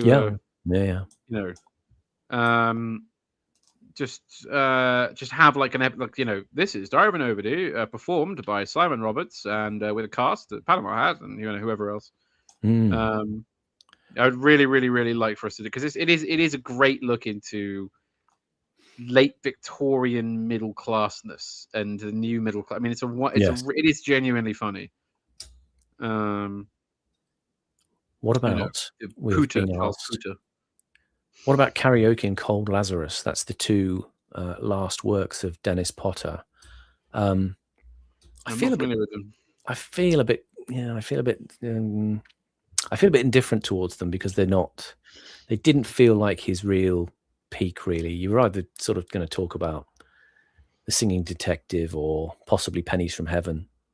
But I mean, The Singing Detective is something I'm very, very huge on. The TV show, not the film remake with Robert Downey Jr. No. What about watching Dogma? Is that that was the film about the angels, wasn't it? The one also, with just quickly, Duke Valentino. Yes, I'm very familiar with his Finnegan's Wake. He did a short film about half an hour long called "Lots of Fun at Finnegan's Wake," where he sort of just talked about Finnegan's Wake as a novel. I was thinking of maybe doing a solo review of that, or just doing a bit on it or something. I don't know. Yeah. It's in the pipeline. Kevin Smith, somebody says in the chat. Kevin Smith is either the guy who did Clerks or that sort of. I think it is, isn't it? Cold Lazarus, no. Karaoke is well worth the time. people. Nah. Not sure. I think in terms of Potter, I think something like Brimstone and Treacle, or if he does some sort of short play, vote for Nigel Barton or something like that, one of his early TV ones, Play for Today something kind of stuff, perhaps could be good. I mean, there's something interesting. I saw there was a Pinter Play for Today kind of thing, a play he did back in black and white 60s. I can't remember what it's called now, but it's about a man who's being cuckolded by the Harold Pinter character, I believe. It's quite interesting. There's also a Pinter version of Sartre's No Exit. Ah, yes. And well, there's a few Pinter little Play for Todays and short pieces we could do. We could do some Joe Wharton, Simon. Yeah, I had. I think somebody suggested. Which one was it? Was it The Ruffian on the Stair? I think somebody was suggesting. Right. But yeah, okay, yeah, Aughton. Why not? Yeah, Aughton might be good. Or we could just do a stream on his life. I mean, people should know. It's quite a seminal moment in British drama, wasn't it, where he was murdered? Well, I quite like the film Prick Up Your Ears, the Gary Oldman. With Alfred Molina film. Alfred Molina, yeah. That's quite amusing. Did you ever see Frida with him and what's her name? Yeah, Salma Hayek. Salma Hayek. Yeah.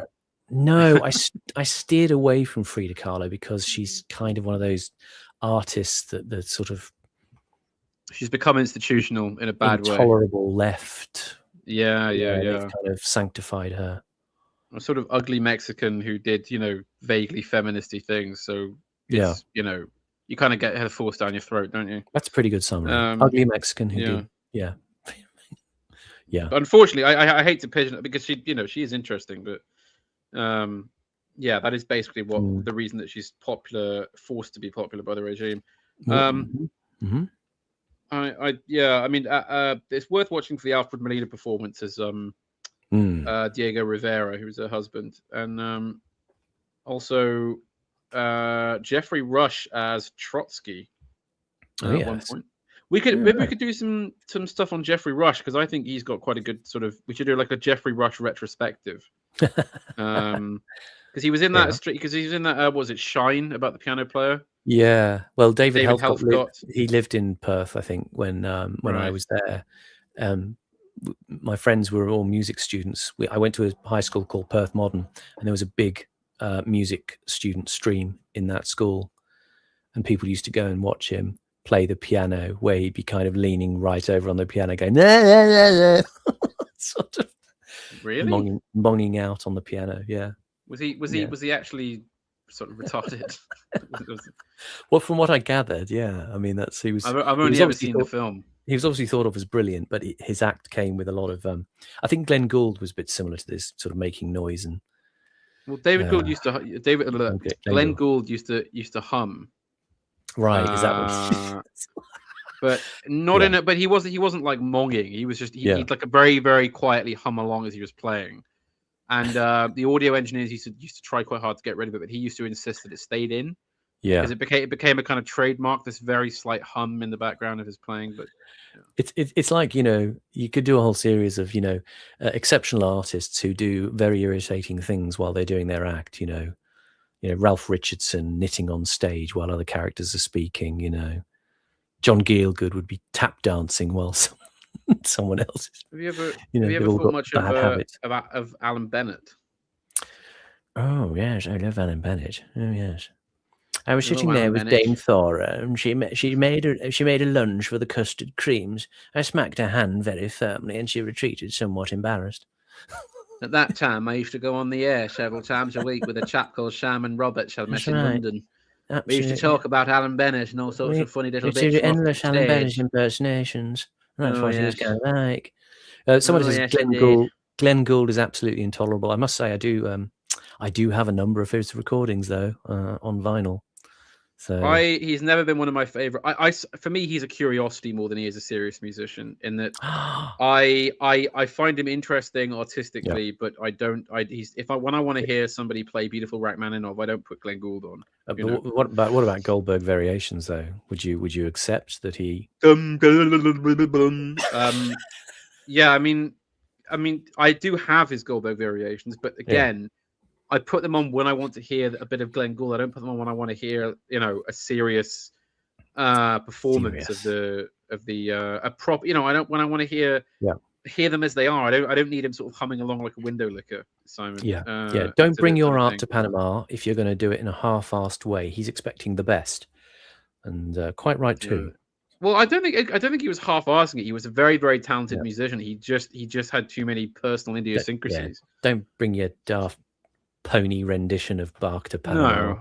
And if somebody wants us to do a stream on Glenn Gould, then do drop us £100, and it'll be on the docket. So I'd have to go away and find out about Glenn Gould, though. I'm just not sure. I'll tell you the man to ask is Mr. D. He's quite the Glenn Gould fan. Is he? Yeah. It'd be a pleasure to listen to Mr. D expatiate on Glenn Gould. Glenn Gould also recorded a 3-part documentary series about himself, which is completely scripted.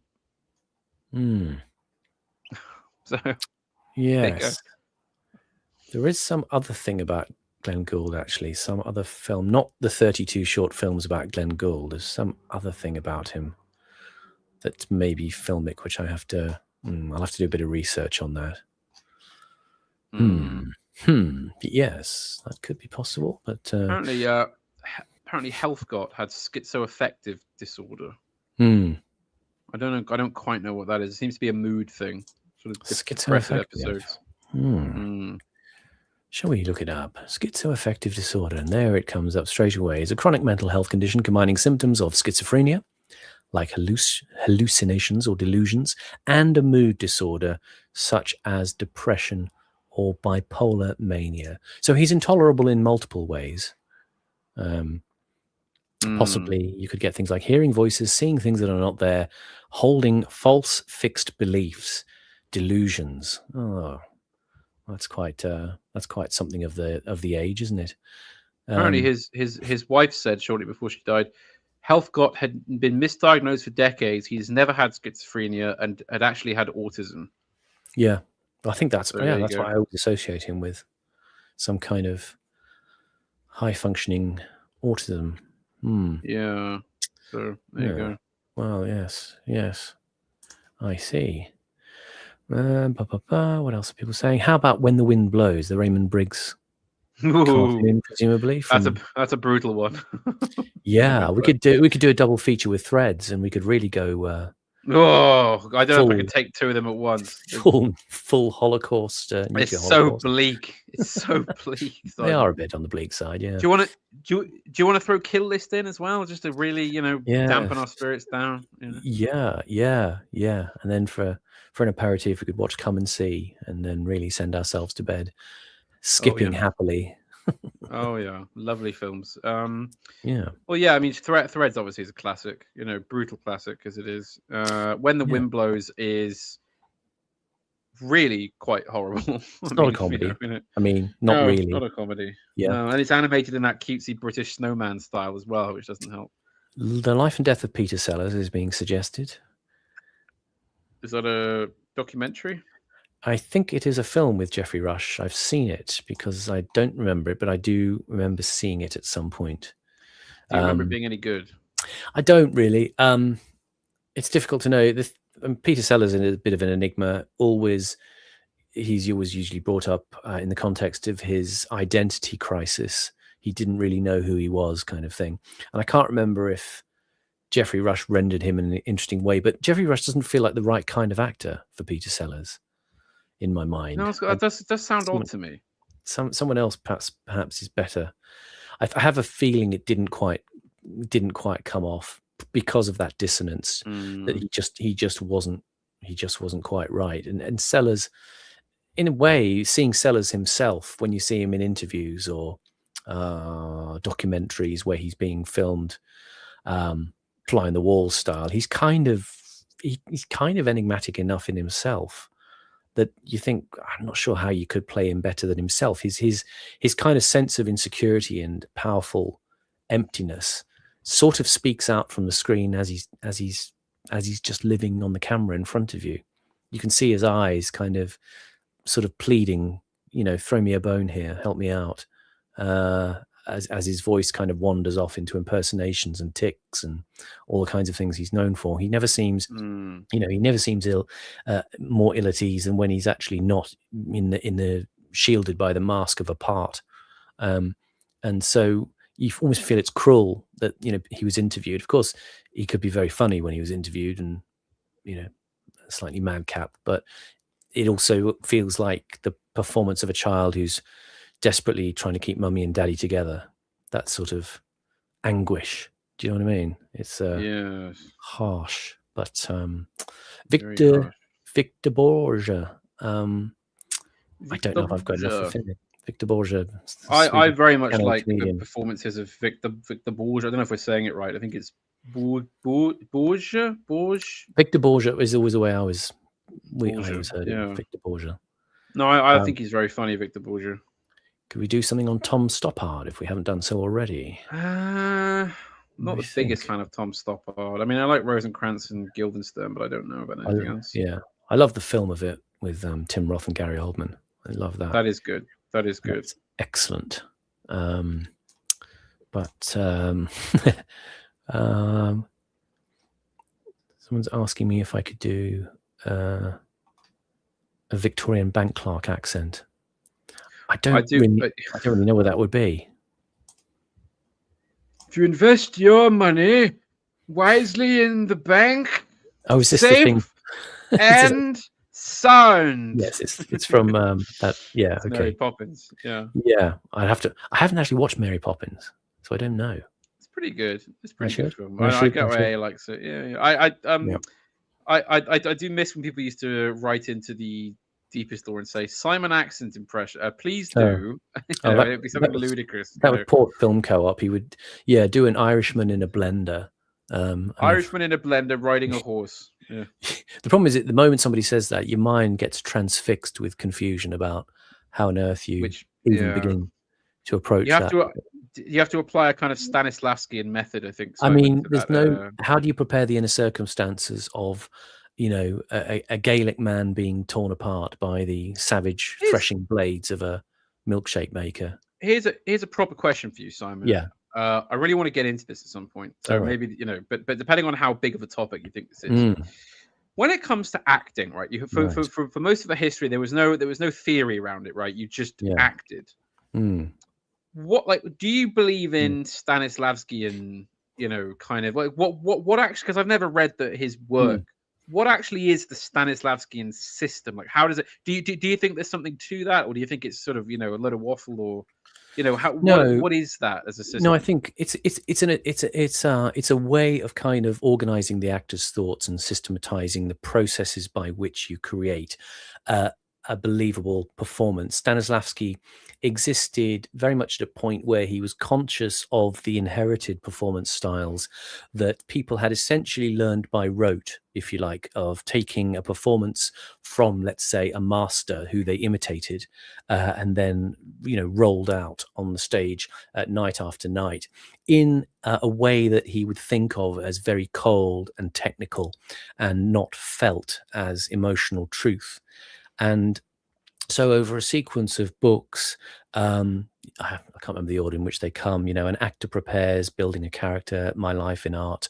He takes a fictional character, a director called Tortsoff, who is teaching a class in a drama school and showing actors how to begin this process. And the Tortsoff character is quite a sort of, quite sharp, slightly obstreperous character who is really, in a way, treating actors as they probably are treated in a good drama school, that you are kind of not just playing on stage in a sort of unformed childlike way. You are going through exercises and mechanisms that allow you to inhabit a fully fleshed, rounded, real living character.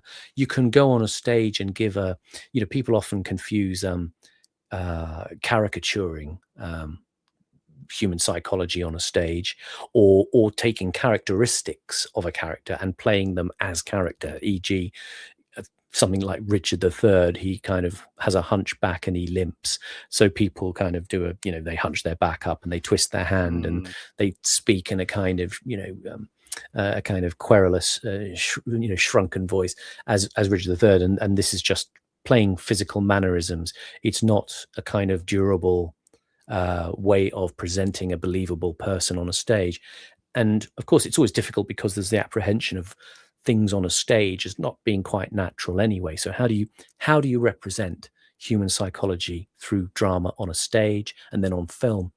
And Stanislavski was the guidance for actors, from the late 19th century. He formulates his ideas in these books. These become utilized as the Stanislavski approach, or the Stanislavski method, so to speak, not to be confused necessarily with the method, which is something developed in the mid-century at places like the Actors Studio in New York by people like Lee Strasberg. Is that what they call method acting? Yeah, method acting is kind of taking it to a greater degree of verisimilitude. Actually doing the thing. Well, in a sense, living parts through, using what they call affective memory, emotional memory, to get yourself into the role. How do I feel when I'm this character on stage suffering a great emotional loss? And the idea is that people like Lee Strasberg would use the idea of affective memory, summoning up, your trauma, in that moment to convincingly put yourself in the moment of that emotional breakdown, that sadness, or that, whatever. I'm simplifying, I suppose, but if you look at the channel that I was on, the base creates, they do a series called After Brando. Marlon Brando was seen as being the sort of great exponent as a working actor of method techniques, the depth immersion in building character, in reported behavior, emotional association, and so on. And various other teachers, Stella Adler, Sanford Meisner, people like that, all developed in different ways aspects of this approach to truth on stage. And the Americans particularly, because they were working at the emergence of the moment of film, you knew that, when your face is projected on a screen that's 25 foot high, you have to look like it's really happening. So on a stage in a theater, you are projecting the apparency of a character outwards with your physicality, your voice especially, and to a degree your psychological your psychological behavior in a truthful sense by various techniques. And Stanislavski was trying to, in a sense, rethink what this meant. He in a sense felt that technique could be a kind of a cold, mechanical, unrealistic, unlifelike, a dead way of reproducing human behavior and psychology. And the method was an attempt to kind of concretize this in a way that you could train people to become actors of greater depth and greater skill. So the English stage tradition, which I talked about in relation to someone like Laurence Olivier, who came out of a time that was pre the Actors Studio in New York, but he was aware of the method. Lots of British actors were aware of the kind of Stanislavski approach. This is the early crucible that forms the method actor. They were aware of it, but perhaps a lot of people didn't really kind of know how to implement it. And so the Actors Studio in New York formalized that, and obviously led to the emergence of many great film actors. So it's an approach suited to a medium, perhaps, in a way. It's for the screen. But it's also about interrogating the actor's honesty in how he's portraying character, how he's portraying reality. And obviously it tends to look very easy when you see it. It's the notion of developing character that may strike people as genius, and other people might say, oh, it's just he's just being himself. But there's always that thing of when you do something first, it is kind of genius because nobody else has done it, and there's there's always the thing of you watch a performance and you go, oh, that's easy, I could do that. But that's because that guy has, he's not being Al Pacino at that moment. He's transforming himself. He is not like that. His character is different as a person. So yes, I think it is meaningful, and it obviously is something that is the substance of most drama schools. And there is an awareness of the fact that most work for actors now is screen-based, not stage-based. Stage-based largely doesn't pay the money that screen does anyway. And it has to be that you are completely natural. You cannot, as it were, fake it. You have to be emotionally truthful and resonant, so the audience can witness that through the lens of the camera, and indeed on the stage as well. You have to be believable. There was the tradition of acting that existed in the English theatre before that, of the kind of Barnstormer, the Ham, who could perhaps project vocally and physically in a way that meant that the performance hit the back wall of the theatre. Your consonants slap on the back wall, as they say. But it might not have necessarily been the most subtle performance. It wouldn't have necessarily seemed psychologically natural. Is that what they called the naturalism of the 1800s, where you do these kind of really exaggerated gestures? And well, that's the thing. Yeah, because every kind of form of performance, I mean, this is interesting because when we do the Adam Curtis documentaries, he uses that idea a lot, that certain forms are the naturalism of their time. But what happened in the age of the Actors Studio and the method, it's post Sigmund Freud. So the idea of naturalism became equated with psychological reality, and how the interiority of people actually, if it affects their character, how it operationalizes character. So everything in terms of naturalism became related to how do humans behave, which is very greatly informed by the insights of Freud, which was seen at that time to be the best kind of representational structure of describing the human personality and psychology. But naturalism, in the 18th century, David Garrick, his naturalism might have looked somewhat different because he was affecting a technique to play in variable kinds of theatrical space, perhaps, which had technical limitations by which you couldn't necessarily project the raising of an eyebrow as effectively as you could 200 years later on a cinema screen. So you found other means of creating what Stanislavski would think of as effects. You create a moment on a stage which is very legible to people all the way at the back. It's very audible, and it articulates the character story at that point. But it might not, to our eyes, look, quote, natural, as it were, because our idea of natural is very informed by that reliance on the idea of Freudian psychology. So it varies by time. I mean, the naturalism, maybe you could say in Japan, maybe kabuki is a form of naturalism in a way that's germane to Japanese culture. They have a concept of what is behavior as it is represented effectively as performance, that says, well, it's like opera. You go to opera, you suspend your disbelief and you accept it has a convention. There are people on stage and they don't talk, they sing. And as they sing, there's an orchestra that comes up, and then they sing, multiply and interweavingly on a stage. But you say that's the naturalism of that form of storytelling. Yes. So it is good. It is useful. It is also difficult and taxing, although people think it's just learning words and getting up on a stage. There is an English approach which can be skeptical and perhaps just more intuitive, that English actors, before they were trained in drama schools as to the degree they are now, were kind of working almost on an apprenticing system. You would join a repertory company, classic starting as a sort of, making the tea or sweeping the stage, becoming a spear carrier, and then gradually you would learn your craft by watching the masters of the art. And as I've said before, you reproduce in your own terms what they are doing. You grasp how to portray, Richard III, or how to play a piece of Chekhov or a piece of Feydeau farce. You grasp the tones and the styles, and you learn like almost like a craftsman, really. The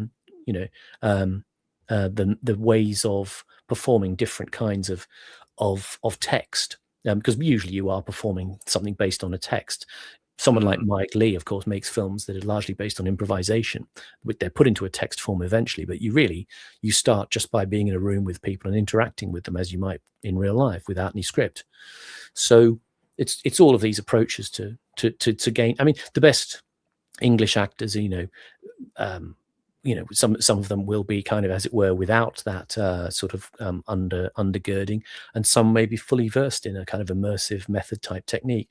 They did an episode recently on the base about Daniel Day-Lewis, who is an English actor who very much got into the method forms and famously immerses himself for very long periods all throughout the shoot of a film in his character, behaves and lives as the character.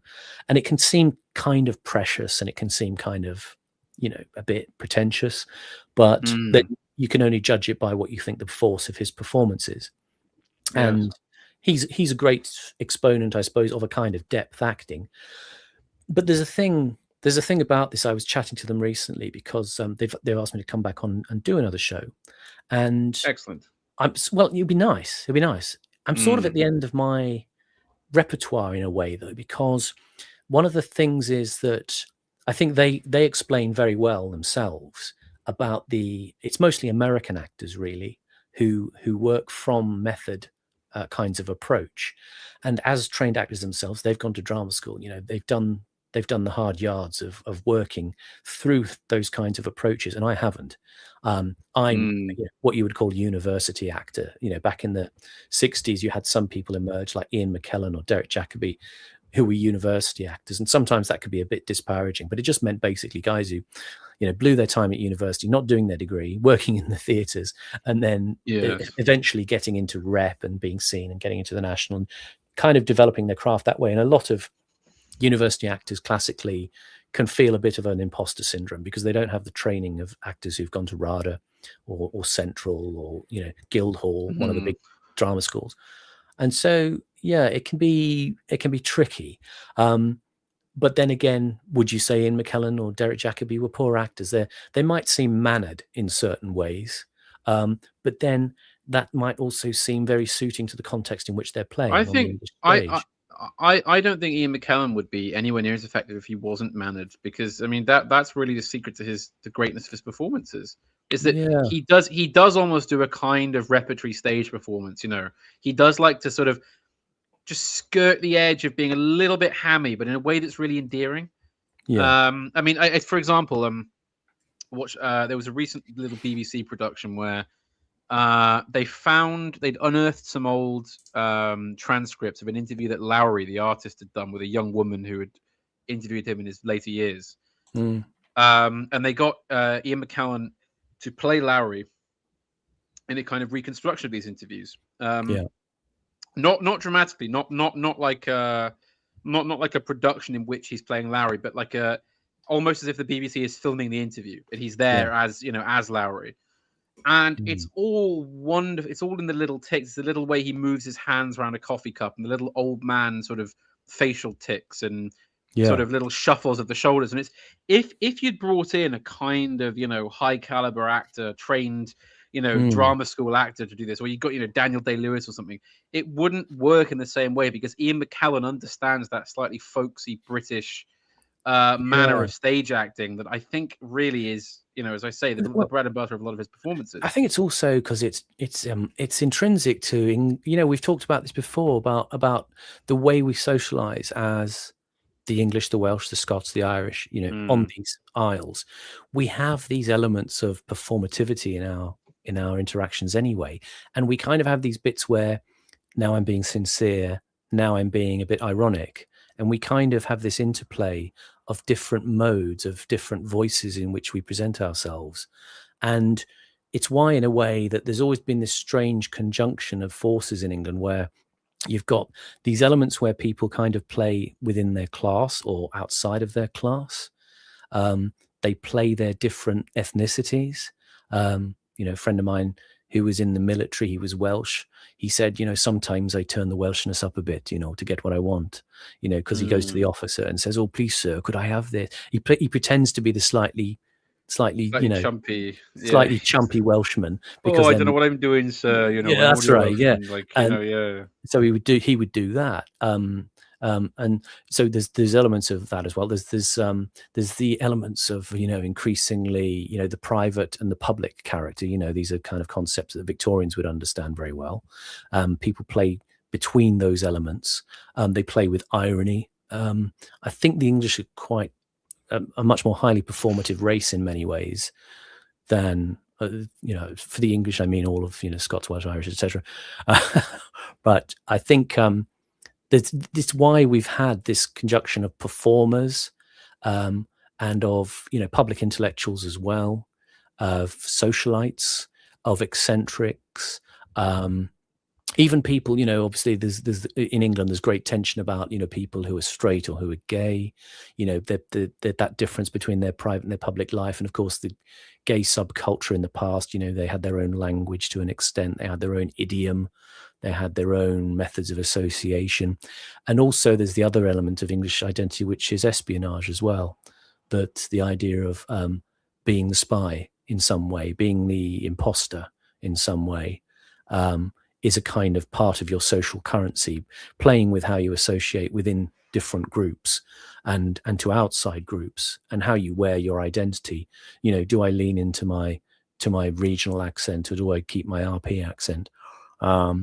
Lots of these things I think come together for us, whereas I think perhaps other countries are much less wrought up in those kinds of interplays. But partly because you're living hugger mugger in England with people, you do develop facility for performance. You develop the facility for being the joker at the pub, yes, or for being the guy in class who doesn't attract any attention, or who does attract attention. And if you got a bit of wit about you, as you say, you can kind of manipulate your own social standing or how you're perceived. Yeah. I mean, I do this. I've done this shamelessly to great advantage. Yeah, it's just kind of part of being British, really. That's how I see it. Yeah, and in fact, I think there's no shame in it. I think the one thing that does give people shame is the sense that, I'm performing, I'm not being authentic. People beat themselves up. I'm not being, authentic to my class or where I'm from or whatever. Nonsense. Yeah. So people kind of wrap themselves up in, a neurosis about being congruent. Again, this is a thing of naturalism. What is natural? I speak with different friends I know in different ways, different idioms, different voices, different subjects, and you constantly change. You're not inauthentic in yourself. You're just, you're very varied. It's why, things like Variety, Music Hall, why they sort of took effect in a way as demotic cultures, people who play across boundaries and lines, and they kind of have bundles of influences that come out, which is why I think we can be such a very fertile, creative people in many ways. We've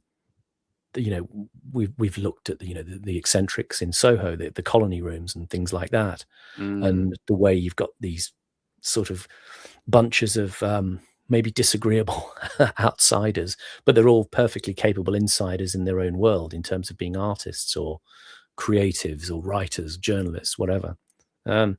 So yeah, I think there is something to this stuff. I mean, I'm very impressed by some of the stuff that the base are illustrating in their discussion about the depth that's been gone into. For me, though, as I said, it's kind of a thing of I might have run dry, because in a way there's so much more you can explore in terms of what these various acting methods are, and there's various people who've developed these, and you can talk about them and their influence, but it tends to get then very heavily weighted towards especially film acting, the American mode of film acting. And to me, the value in actors is that you might have brilliant actors who over the course of a career, they might only have a handful of good parts, and then you see them in some other film and they're kind of being rubbish. You think, why is that? And very often it's the script, it's the director. The part isn't very good. They're the wrong person for the part. But it's something else. They win an Oscar. It's also a lot of actors just have very little range, where they can be extremely good in one particular type of part and then in nothing else, which is why I think that really to be called a character actor is kind of a high accolade, because we traditionally associate that with kind of jobbing actors and kind of sort of slightly lower status actors. But really to be able to be a good character actor is much harder, because you have to be able to just flip into every possible type of mode and setting, right? This is something I said to the chaps about it. Yeah, that it's difficult because what you see as a performance of an actor that you think is amazing is so often a convergence of those things. The fact the director's great, the cameraman is great, the script is fantastic, the ensemble around him is great. You know, again, like I said before, the man who plays the king looks like a king because of the way the others treat him, as well as the way he plays the king.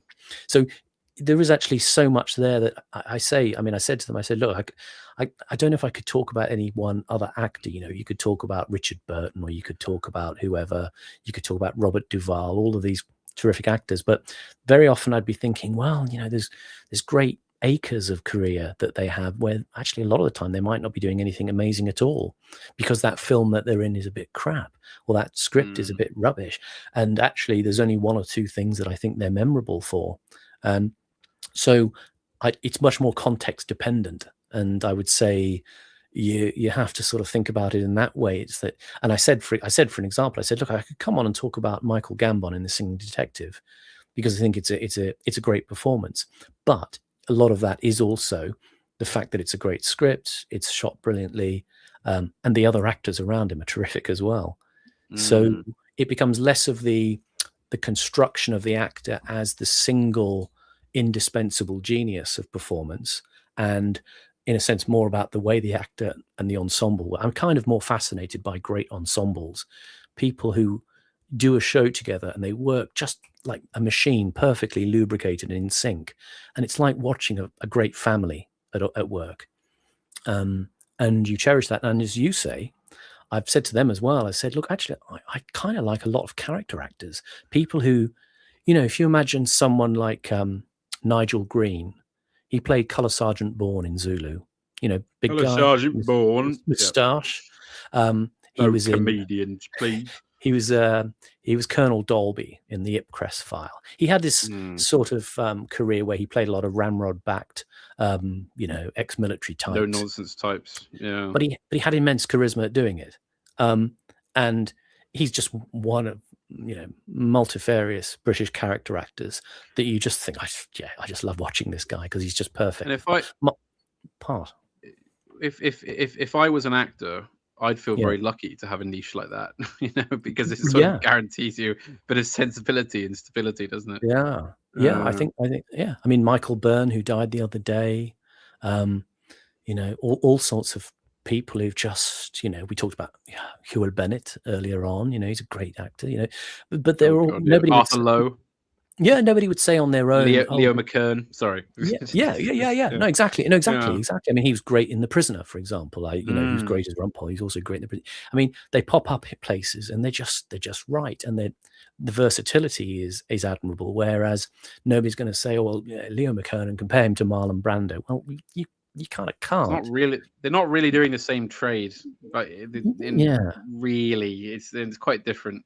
Yeah. So I think it could get.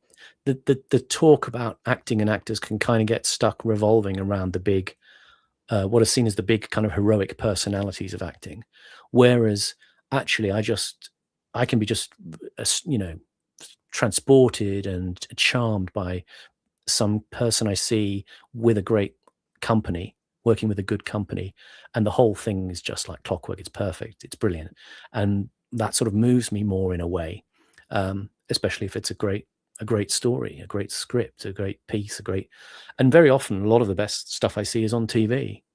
You know, I think. Well, this is it. Most amazing stuff has been television. But I mean, a lot of these character actors, you just don't really get them anymore. You just get kind of bland sort of role fillers, as opposed to people that are really memorable, that really get the character. I mean, I don't know why, but there is a real blandness to a lot of modern actors. It just doesn't.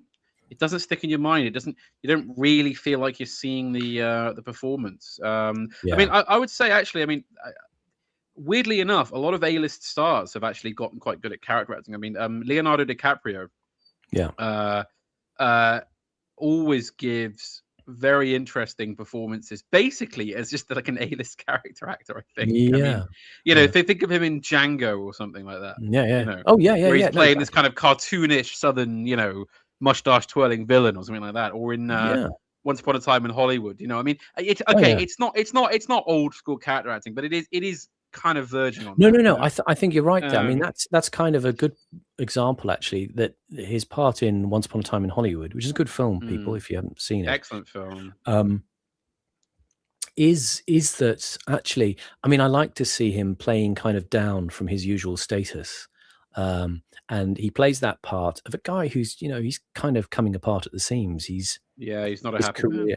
Not a happy man. His career is breaking up, but then it kind of weirdly gets rescued in a sense at the end of the film, and there's a kind of upbeat ending despite the subject matter. And he has his spaghetti western years in Italy, like a lot of 70s actors did. Yeah, and equally, I mean, Brad Pitt in that film. I mean, I think there's a thing about Hollywood stars and A-listers. I mean, some of them are just terrific actors. They are just really good actors. I think Brad Pitt is a very good actor. The thing about, especially if people are pretty, there's the thing of saying, oh, well, it's just a pretty boy, it's just a star, it's just Ryan Gosling, or it's whoever. But I've always thought this thing of sort of dismissing people. It went on in the days of Schwarzenegger and Willis, and people say, oh, well, anybody can do what these bimbos do. But, well, actually, you can't do that. No. It's the thing of projecting Bogart when you're not Bogart, The thing about Brad Pitt, Simon, is that I think he's a very good actor, but I do think, and this isn't a criticism. This is just kind of an observation. He doesn't do character. He just kind of plays Brad Pitt, if you know what I mean. Well, he can. He kind of just does Brad Pitt, which is not, again, very, very high caliber actor, because it works every time. It's just he's very different from someone like Leo, who's clearly trying to do a character. Right? He's not being himself. I would compare him almost to Brad Pitt, that is, to Jack Nicholson, right? Well, I have never seen in my life a Jack Nicholson picture in which Jack Nicholson actually did any acting, right? In the sense he just does Jack Nicholson. It works really well. But as you say, they are kind of. Olivier talked about this. You divide actors into what you call star quality actors. So Brad Pitt, Jack Nicholson are what you call star quality actors, and other actors would be called Protean actors, as in Proteus, the shape changer. So they would be your character actors who go into depth into changing who they appear to be on screen. But the idea of what character the A-lister, the star actor is, as you say, Brad Pitt is playing himself. Now, he's playing a version of himself that's called Brad Pitt for the purposes of being an actor. I was struck the other day, actually. I saw a bit of an interview with him, and he was kind of, motorbike going past. He was kind of letting his guard down a bit, and he actually came across as quite neurotic, and sort of it's like not high status. It was the good-looking guy who was kind of a bit confused and lost and insecure, as we all are. And that seemed almost like, is that a bit of the real Brad Pitt coming out? I wonder. But the Brad Pitt he might play in 12 Monkeys, or Once Upon a Time in America, or whatever other films you can think of. He may be that Brad Pitt, the all-purpose Brad Pitt, like the all-purpose Jack Nicholson. But then again, the thing about the star quality actor is it's still a skill because they're compellingly watchable. I can watch what Brad Pitt does. I mean, the first film I saw him, it was a very early film he did called Johnny Suede. And that was back in the sort of early 90s. And it was the thing where he was kind of marked out as one to watch. You could see, this guy just has kind of sex appeal oozing out of his veins, but he's got a kind of cool with it as well.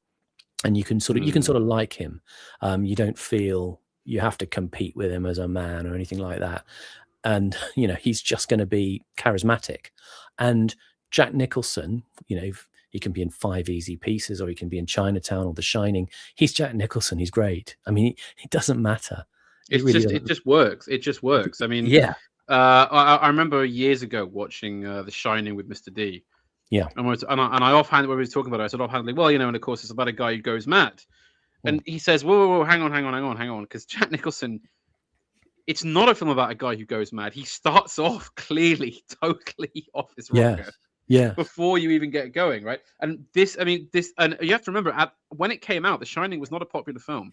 It was quite savage. It was pretty savage by a lot of people. They said Jack Nicholson is ridiculous. It's over the top. It doesn't work at all. But then it kind of got grown into over time, didn't it? People kind of realized what that performance is doing.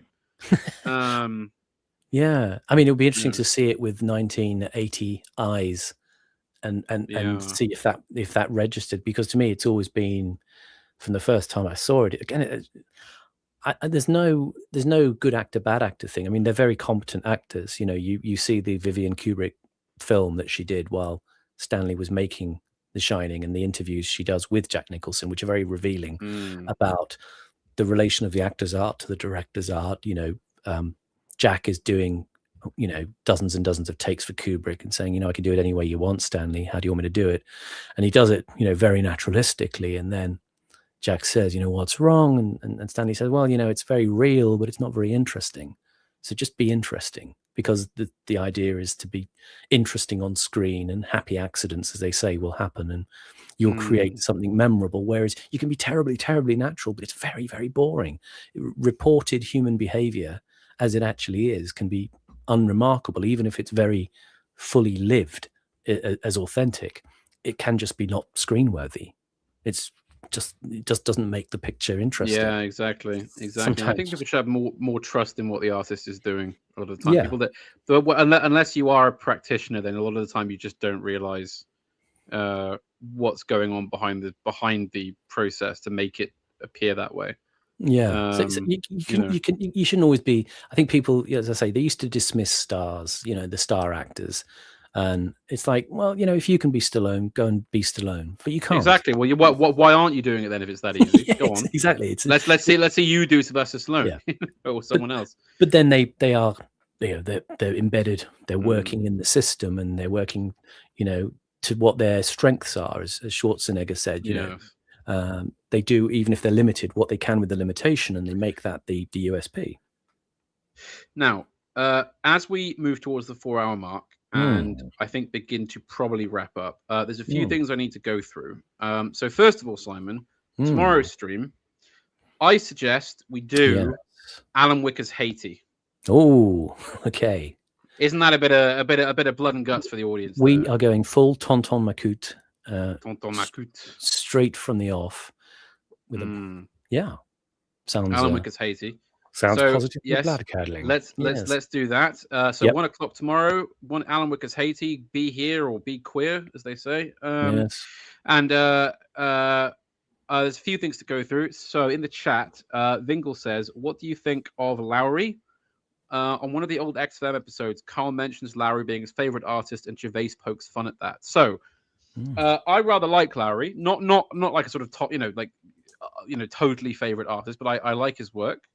I respect his, kind of the things he did, and I think he was a very interesting, very quiet man.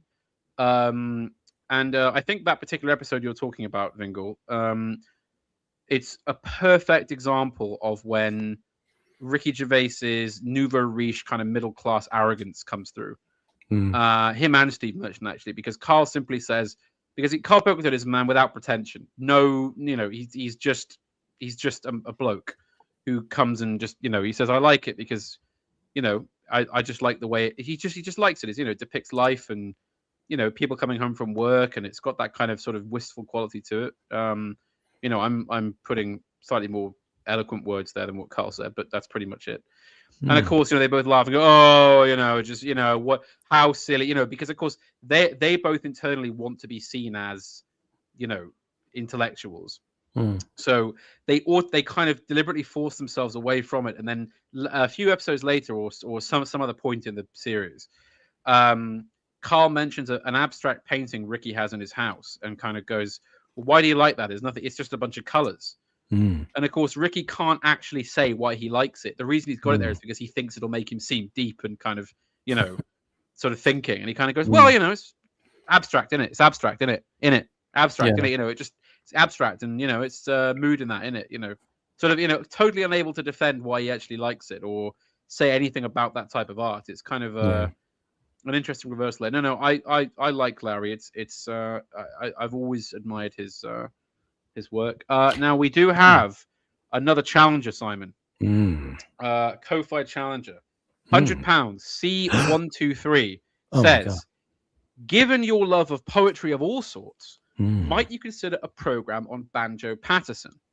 As an enthusiast of old Aussie bush ballads and country songs, it is fascinating to see how central he became to 20th century Australian culture, virtually unparalleled across the Anglosphere. Now, C123, we certainly would be interested. I think I speak for Simon here to do a stream on more demotic, more folky Australian culture. What I would say though is it's a stream that I personally, I don't know about Simon, I would like to do more prep for it.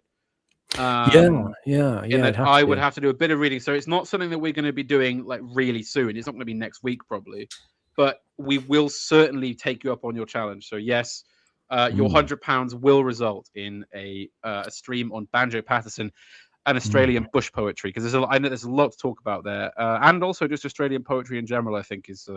'Twas Mulga Bill from Eagle Hawk that caught the cycling craze. He turned away, the good old horse served him many days, and dressed himself in cycling clothes, resplendent to be seen, and hurried off to town and bought a shining new machine. And as he wheeled it through the door with air of lordly pride, the grinning shop assistant said, "Excuse me, sir, can you ride?" I won't do the rest. I love it. You got a wonderful Aussie brogue there. "See here, young man," said Mulga Bill, "from Walgett to the sea, from Conroy's Gap to Castlereagh, there's none can ride like me," etc., etc.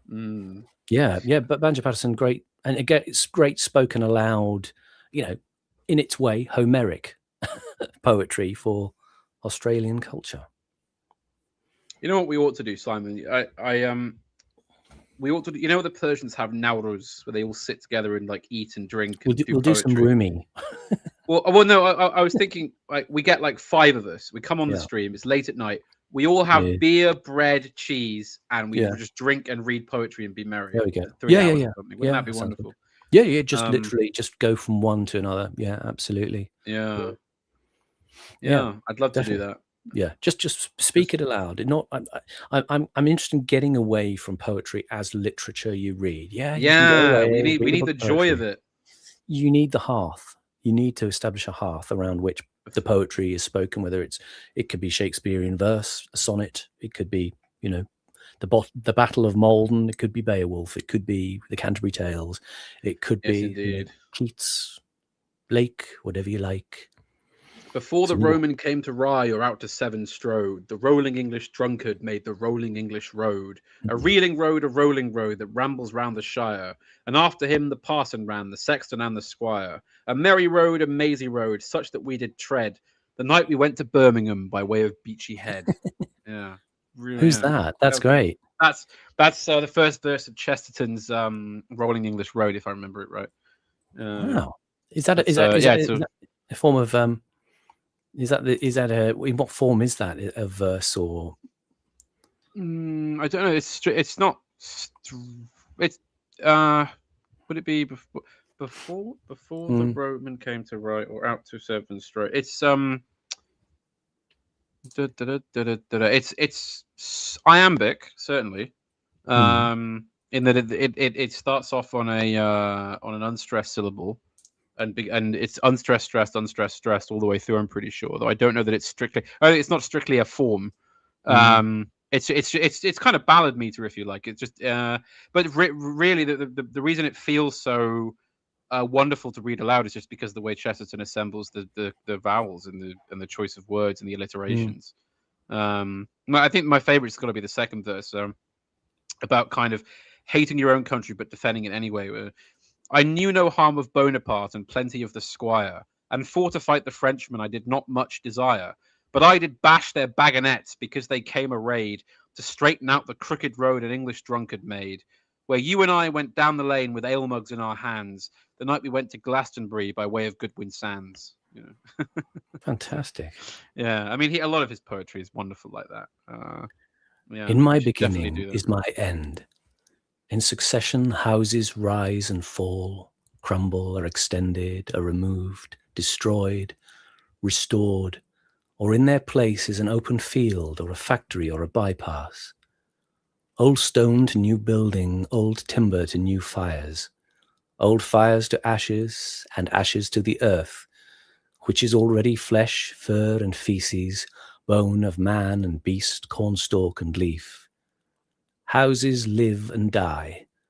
There is a time for building, and a time for living, and for generation, and a time for the wind to break loose, to break the loosened pane, and to shake the wainscot where the field mouse trots, and to shake the tattered arras woven with a silent motto. You know your Eliot.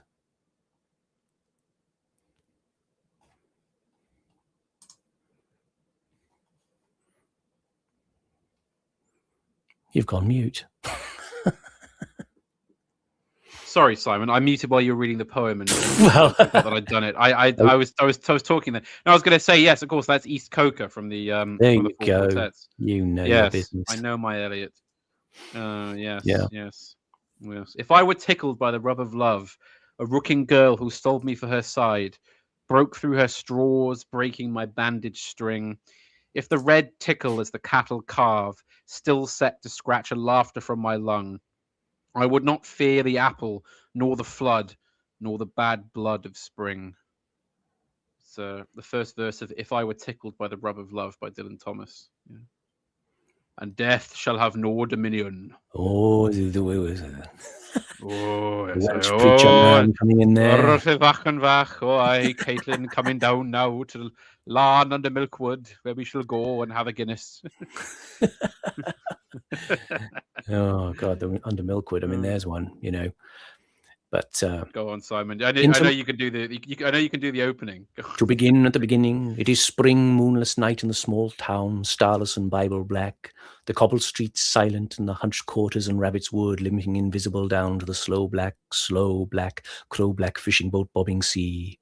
The houses are as blind as moles, though moles see fine tonight in the snouting velvet dingles, or blind as Captain Cat, there in the muffled middle by the shop, the town clock, the shops in mourning, the welfare hall in widow's weeds, and all the people of the lulled and dumbfound town are sleeping now. Hush, the babies are sleeping. Yeah. Stirring stuff, isn't it? Lovely stuff. Stirring stuff. Oh, we love a bit of poetry, don't we, Simon? Oh, absolutely. There's spiritually Welsh on this channel. Oh, I haven't heard anything since Williams the Bard come down from Vach and Vach and stood on the Ori and told us all about the Oddle. Oh, yeah. Poetry. We're going to claim some poetry. Dame Edith Sitwell will now declaim her metaphysical verse. Yes, live from Broadcasting House. It is Panama Hat, who will be chaunting some poetry. Chaunting some poetry. At Broadcasting House. Yes. Indeed. Yes. So do join us tomorrow for Haiti with Alan Wicker, the Papa Doc Duvalier. We're going to have cannibalism, voodoo, dictatorship, killing, Africans, all of it. Should be good. All of it. Look, haven't seen a bit of Wicker for a long time. Always good. Yeah. So that will be good. That will be enjoyable. I have nothing more to add other than to encourage all of you good people to divest yourself of your worldly wealth and invest it into us instead. Yes, indeed. Let us have your money to waste. Don't feel embarrassed. Don't hold back with large fistfuls of currency, which you don't really need anymore. I mean, the economy's going down the drain anyway, so just don't bother holding on to these kinds of things. Think what would Alan Watt do? He'd give us all the money. Yes, he would. And I'd also like to thank our contributors today and at streams past. And I would like to repeat my challenge that those of you who give us £100 or more can request a stream, which, provided that it can be done within practical reason, will be done. Remember, that is the stipulation. So, Alexander, the stream will be at 1:00 tomorrow. Be there, because it's going to be a cracker. Very good. It's going to be absolutely fantastic. We're going to have all kinds of amazing, vaguely racist commentary on the peoples and cultures of Haiti. Alan Wicker is going to give us a great feel of sort of late century British journalistic snobbery. It's going to be incredible. Indeed, it will. So, thank you all very much for tuning in to Sunday Studio. And this is me and Simon Roberts signing off. Thank you very much for listening to the Sunday Studio. The producer was Panama Hat, and the readers were Panama Hat and Simon Roberts. In a few moments, the shipping forecast, and then book at bedtime. Here is the national anthem. Goodbye.